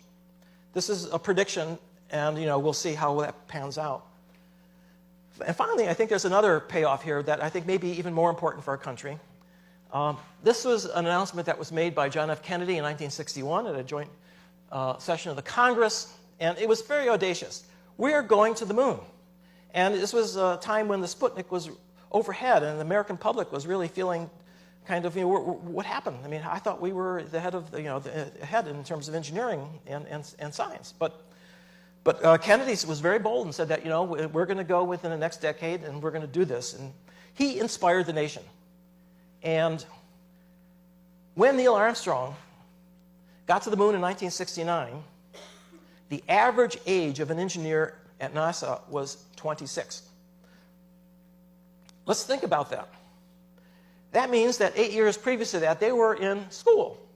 These were young kids that were just deciding what they're going to do with their lives. They were inspired. They wanted to be part of this mission. They thought that this is a career path for them. And how exciting and important that was, it really was an enormous undertaking that we just actually don't even appreciate today. The fact that, I'm not sure if we can afford to go back to the moon. But they did it. They did it. And they did it. And in the process of doing that, they inspired a nation. And that's what leadership is all about. I'm going to end on a scene that took place recently in a classroom. This is a colleague of mine, Tony Zador, at Cold Spring Harbor Labs. And as you can see, he is teaching a bunch of young recruits. I don't know if you can read it, but this little tag says Dr. Michael, and this is Dr. Victoria. Right? He's telling them about how the brain works. And in fact, he's actually illustrated it in his own head. The occipital lobe and the parietal lobe and the frontal lobe, right? This is the future, right? Who's going to put the man in the mind? It's going to be the next generation. In other words, we need to inspire a generation of students to go, the best and the brightest, to go into neuroscience to go into trying to understand what is happening in our brains when we think about problems, when we make decisions, how to understand what happens when those decision-making processes go wrong. For example, when you're addicted to a drug, we should be able to figure this out. We should be able to go in and help these people. And we're only going to be able to do that if we can marshal the best that we have here in the United States in terms of human resources, in terms of engineering talent. And it has to be done in a way that is integrated into our existing scientific program. And I think that's what NIH has done with the BRAIN initiative. I think our report provides a guideline for how to do that. Now, it's all about execution, and the future is going to depend on leadership. And Francis, I think, has been a superb leader. There's a story behind this. Just before this photograph was taken, you saw the photo op that was taken a little bit later. I was talking with Artie, who's just out of the photo here, Prabhakar from Darpa, and we were exchanging information about the committees we were on, and she said, well, Jeff Ling is heading up our group in Brain Initiative, and I said, well, he should be ad hoc on our committee, and so we that's how you network in the White House, right? But in any case, as I was talking to her, suddenly she stopped talking, and there was a silence, and and suddenly I felt a tap on my shoulder, and I turned around, and there was President Obama. And the only thing I could think of saying, I didn't introduce myself, the only thing I could think of saying was, thank you, Mr. President. And thank you.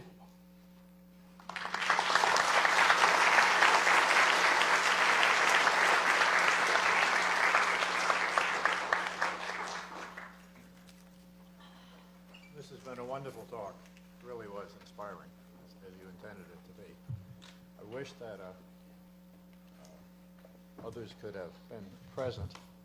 Leiter himself was an interesting guy. He started out in cancer research and ended up being director of library operations here for many, many years. He would have loved to have been here. Thank you so much. This will memorialize your visit and also bring thanks of the library and the Medical Library Association. Well, thank you very much. I appreciate the opportunity and the honor to be here. Thank you.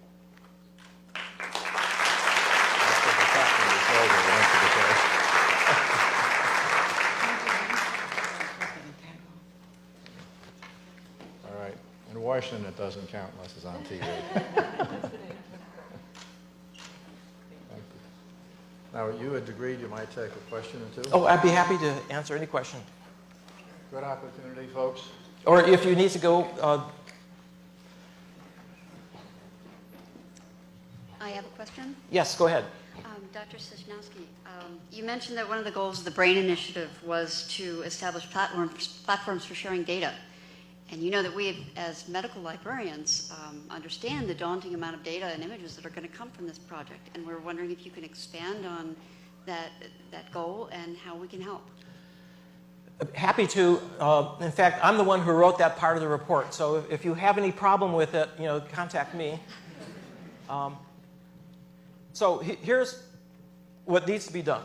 And I think that it's something that Barry Richmond, for example, knows about, which is that he's about to escape, but that's okay. He knows that the only way that you're going to get a neuroscientist to give up their data is by incentives. And so here's the incentive, okay? I already told you that we have trouble backing up our own data, just backing it up so that we could look at it 5-10 years up the road. So let's do the following. National Library of Medicine, you have experience with making big data platforms. Help us create a platform so we could back up our data. And that means making it as simple as a few clicks on the internet, and boom, the data goes up. It has got to be in the right format. It's got to have the right metadata to go with it so you can interpret it. But the point, though, is that it's your data, and it's in the cloud, and you're curating it in terms of knowing what's there and so forth. But you can control the access. So you can control who maybe just people in your lab or somebody you're collaborating with, but it's limited in terms of who gets to see it. But the point, though, now is that it is in a format that can be compared with other data sets.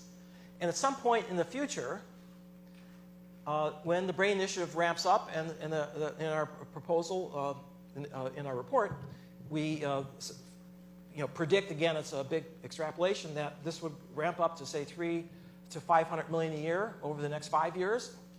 But when it gets to the point where you really have these mega data sets, or giga data sets, or peta data sets, that no one group can actually handle, then what you've got to do is make it a restriction that when the data, when the paper is published, that it becomes accessible to everybody in the world.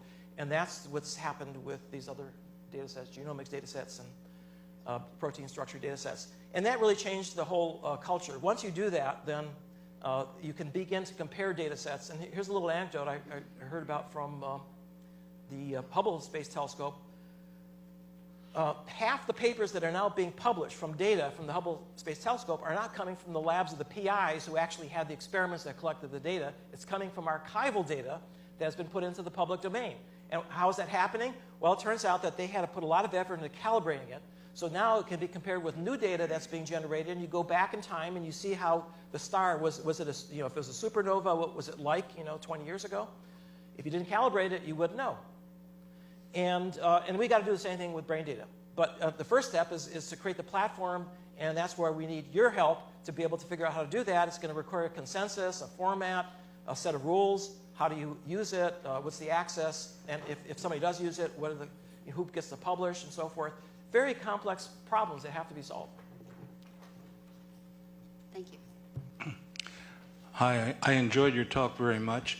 I'm a computer scientist here at NIH, and I have a great deal of respect from the early pioneering work you did with neural networks and people like Paul Verbosch and Gail Carpenter and Stephen Grossberg. I'm having a lot of trouble understanding these deep learning neural networks with all these layers and all these neurons and so forth. It seems to me like you might get spurious findings out of them, but it looks like they're over-parameterized and that sort of thing. Can you help me understand that better? Well, that takes me back 30 years to the neural network days. And you're absolutely right. Any good statistician would tell you that you're crazy to have a model with 1 billion parameters, because there's just no way you're going to constrain it, right? You're going to overfit in the jargon. That means that you're going to memorize. And how do you counteract that? Well, that's why you need more training data. The more training data you have, the less overfitting. But even there, it's still a miracle. It's still a miracle. We don't understand mathematically why they're so as effective as they are. And when I say effective, they're literally 30% better on all these different tasks in speech and imaging and object recognition than the best engineered system. So it's really, there's the secret of neural networks that we didn't know back then was that they scale. The bigger they are, the more data they have, the better they do. And there's no other tool or technique that's ever been used that didn't poop out after a while and didn't scale up to the larger and larger difficult problems. But here's why I'm fairly confident that even though we don't understand it mathematically, that we will someday, and why I think we in fact are on the right track, is that nature was there before us. Because if you look into the brain, you find these deep hierarchies. It turns out in the visual system, there are about 24 different visual areas in the cortex, and they're stacked all the way up. And it's in fact at the highest levels that you see these very, very specific neurons that respond to faces and objects. And my favorite one is a recording that was made at UCLA by Ishtak Fried and Christoph Koch. And they were recording from one of these epilepsy patients. And they were recording from a part of the brain near the hippocampus. So it's near the area that is important for long-term memory. They recorded from a neuron that would only respond to pictures of Jennifer Aniston.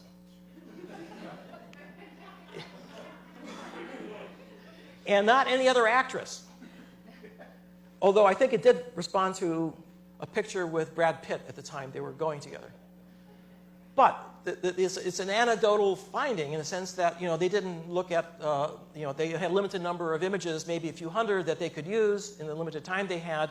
But the point, though, is that in the brain, which has, 10 to the 15 parameters, nature has somehow found a way to be able to create learning algorithms, real ones, and not just one, but dozens, which working together allow us to do these amazing feats of being able to learn things, languages, thousands of faces, many different facts. I mean, in fact, it scares me to think, what's the probability that that's the only Jennifer Aniston neuron in that brain, right? There's probably thousands, tens of thousands. Just what do you think is in your brain? How many Jennifer Aniston neurons are there? Or Brad Pitt neurons, right? It's a little scary, but in fact, that's what you need in order to be able to survive in the world, to be able to deal with the complexity of the world. So the answer is the jury is still out in terms of where that technology is going, but all I can say is that there's a huge investment that's being made by the information industry to exploit that. And we'll find out very, very soon, because as soon as, and by the way, Google has more computing power than any other company in the world, right? So they're the ones that are going to make these discoveries. And Geoffrey Hinton, my colleague, and I mentioned him in the talk, recently his company was bought by Google, right? And I asked Jeff, I said, well, you just sold out. Is that the end of your academic career? And he said, oh no, Terry, you don't understand. If I were at Toronto, at most I would have a computer that was kind of a middling road GPU farm, Here at Google, it's like, the sky's the limit, in terms of the research. It's going to go 1,000 times faster here. And the only problem, he said, was that the graduate students weren't so good because there weren't any. Yes, Doug. After October, all NIH-funded research shall use both equal numbers of males and females and compare and contrast the data. How will that affect the BRAIN initiative? Oh, what an interesting question. Well, we need more female brains, it's clear. Both in terms of studying them as well as female brains working on the project. I understand that there are complexities having to do with hormonal cycles and so forth. It seems like we could solve those problems, right? Now, the brain is an incredible device. It responds to hormones in a big time. In fact, one of the amazing things that was discovered was that during the estrous cycle, that the number of literally the spines and synapses in the hippocampus is also cycling, which means that there's massive reorganization that's occurring. And that really makes it a little bit difficult if you're trying to understand the hippocampus. But I think that's of interest in itself. How does that happen? Maybe that'll give us a clue to how synapses are formed and how is it that you can maintain your memory over that cycle. So I think that there's a great opportunity here, not just a problem that we have to solve.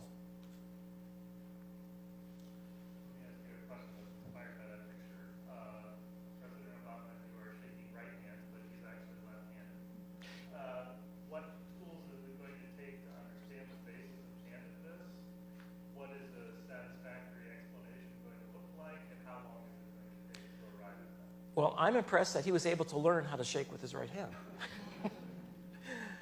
Handedness is something that has a very long literature, and it seems to be related to hemispheric specialization. So we know that language tends to be, not everybody, but in the left hemisphere, and that goes along with being right-handed.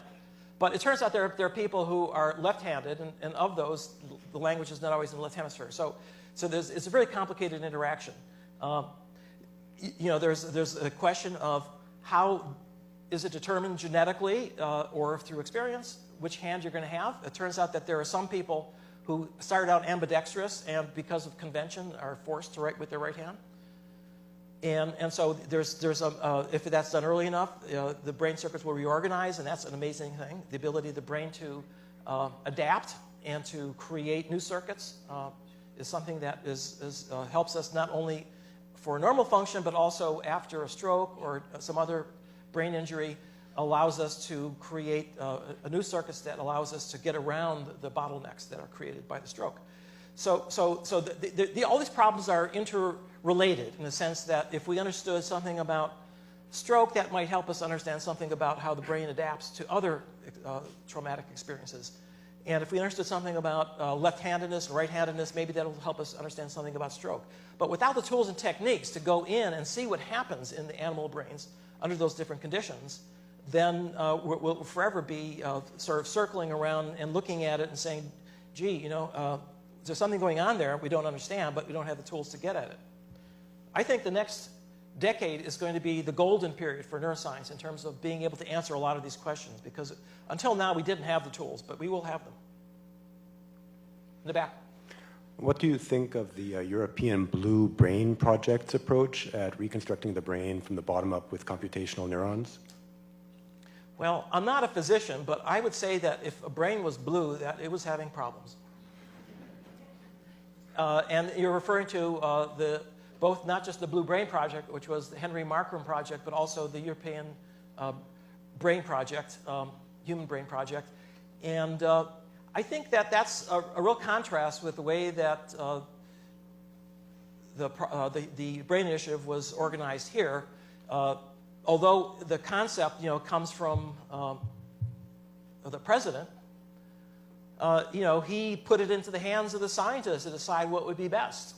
And it came from the bottom up. I gave you the kind of the history of how that happened, right? In the European Union, it was done exactly the opposite. Henry Markram had this grand concept of creating a model of the brain, and somehow he managed to sell that to the European Commission. And it was a competition. There were other projects they could have funded. And by the way, the same thing is true here of the Brain Initiative. The history is very interesting. It turns out that the president had a menu of 12 things that he could have as a signature science and technology project. The brain was just one of them. And there are others like getting an asteroid around the moon, right? Each of his departments and cabinets had their own projects, a better battery. These are really good projects. I'm not sure about the asteroid project, but he picked the brain. And the European Union picked the brain, and I think that tells us something. However, when you do things top-down, things can get awfully distorted. And it unfortunately never really went through this process of vetting and integrating. And as a consequence, they're having growth pains now getting the thing off the ground. So I'm hoping that they'll be able to recover from some of these startup pains. But it's a very different project. It's complementary. And in fact, more than half of the funding is not going to go toward neuroscience data. It's going to go toward the computer science infrastructure for being able to integrate the data. So a lot of it is for high-performance computing. The Blue Brain Project, for example, was IBM. It was called Blue Gene, the computer itself. That's why it was called the Blue Brain Project.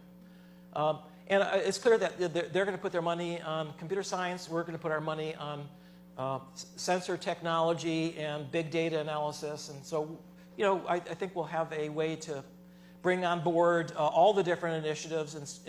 In Japan, it hasn't been announced yet, but friends of mine who have been helping to organize the Japanese project tell me that they're going to go for a transgenic non-human primate, probably the marmoset. So the idea is to create that as a genetic model like the mouse has been for medicine. But we need to have a transgenic primate because the primate brain is a lot closer to our brains and has similar kinds of social interactions and so forth. So, that's a huge, in terms of the staggering amount of work that has to be done to create a transgenic. It's gotten easier now because we have recombinases like CRISPR systems. So it will be possible to create knock-ins and knockouts in the primates, but you have to have colonies of hundreds and thousands. And that's what they, I guess, are able to do in Japan. One more question. Okay. Hi, thank you. I just wanted to know, where do you think the ethical concerns could be in the future around knowing a lot more than we do now about the brain, especially in the realm of being able to recognize what a person is thinking or feeling by their facial expressions, and who has the right to go into your brain or my brain and then do this kind of complex analysis, and just wondered what your thoughts are on that. Well, you're absolutely right that the technology that's being developed can be misused as well as used for good. And so there has to be a lot of thought put in ahead of time for unintended consequences. And this is something true with all technologies. It doesn't matter, what you're dealing with. Internet technology, right, has unintended consequences. So there's nothing bad about that. It's just that you have to really put some effort, and that's what the President's Commission on Bioethics is doing. They came out with a report just about a month ago in which I testified there, so you can go and take a look and see what I said. But I think, though, that there have to be real privacy concerns here. And that's already happening, by the way, with human brain data, is that you have to depersonalize it before you can make it available for other researchers. Not as easy with genetic data, because there are ways of cracking that code. But we really hope that the research that's done and the consequences are going to that the immense benefits that could accrue will more than cancel I hope the misuses that are inevitable with any technology. Now, but I'm less concerned about brain reading, because I think we're so far away from that it is still science fiction. Although it is true that there are some groups now that have done something which is pretty impressive, which is that by looking at brain imaging, which is very crude in terms of time and space resolution, but they're actually able to reconstruct what you're looking at by just looking at the activity in the visual cortex. That's kind of maybe very early stage of processing. I don't think you're going to be as easily able to interpret what's going on in your hippocampus, which is very abstract, and it probably has nothing to do with the actual sensory data. It has something to do with internal states, and that's really the challenge. The frontier is to understand how internal states in the brain are organized and how they make, through spontaneous activity, create new thoughts and ideas and creativity. That's the challenge, but we're not there yet. So thanks again. You're very welcome.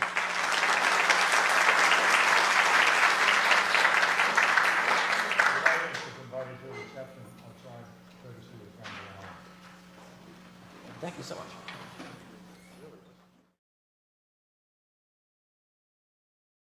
What is remarkable about Tom is that not only is he a captain of industry, that we all know this, and was the mayor, of course, of this wonderful city, but he truly is an education visionary. He's been involved in education for a long period of time. He headed Sylvan. We all know this about him. But the remarkable thing is where we are today in creating the Center for Brain Health that Sandy started when she was, I think, 10 years old or something, because it's only 20 years old or something like that. But the Center for Brain Health is unique. There's nothing like it in the country, and if not, I would dare say in the world. And so this, Dallas being the center of the world for this approach towards brain health, is remarkable. I am a neurologist. I deal with brain disease.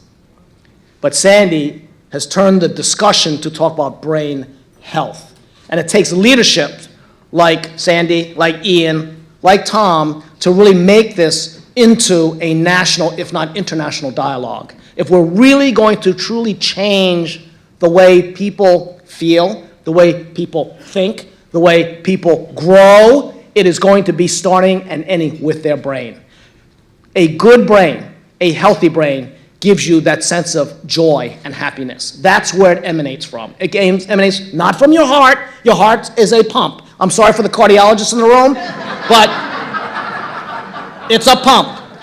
It's a pump. The brain is much more, much, much more. But what is really important about Tom, I want to focus on Tom, is that Tom brings to the leadership group his amazing ability to be pragmatic.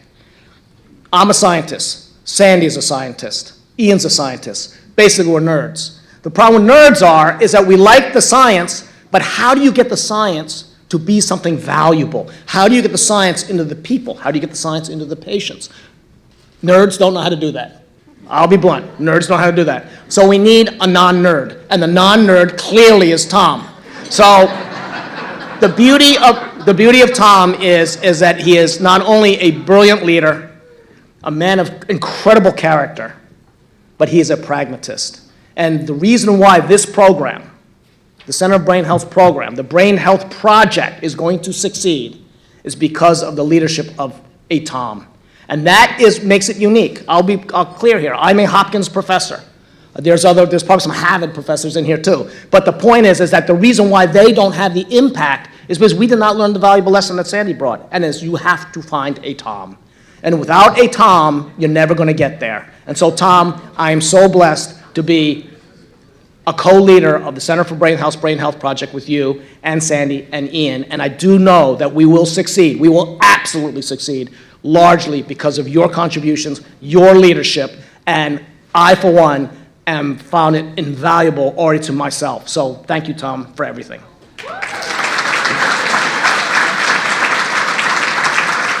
So that concludes this Reality Decoded presentation on the DARPA Brain Initiative. All that remains me to say is thanks for watching. Tune in next time. Until then, take care, may the force be with us, and be excellent to each other.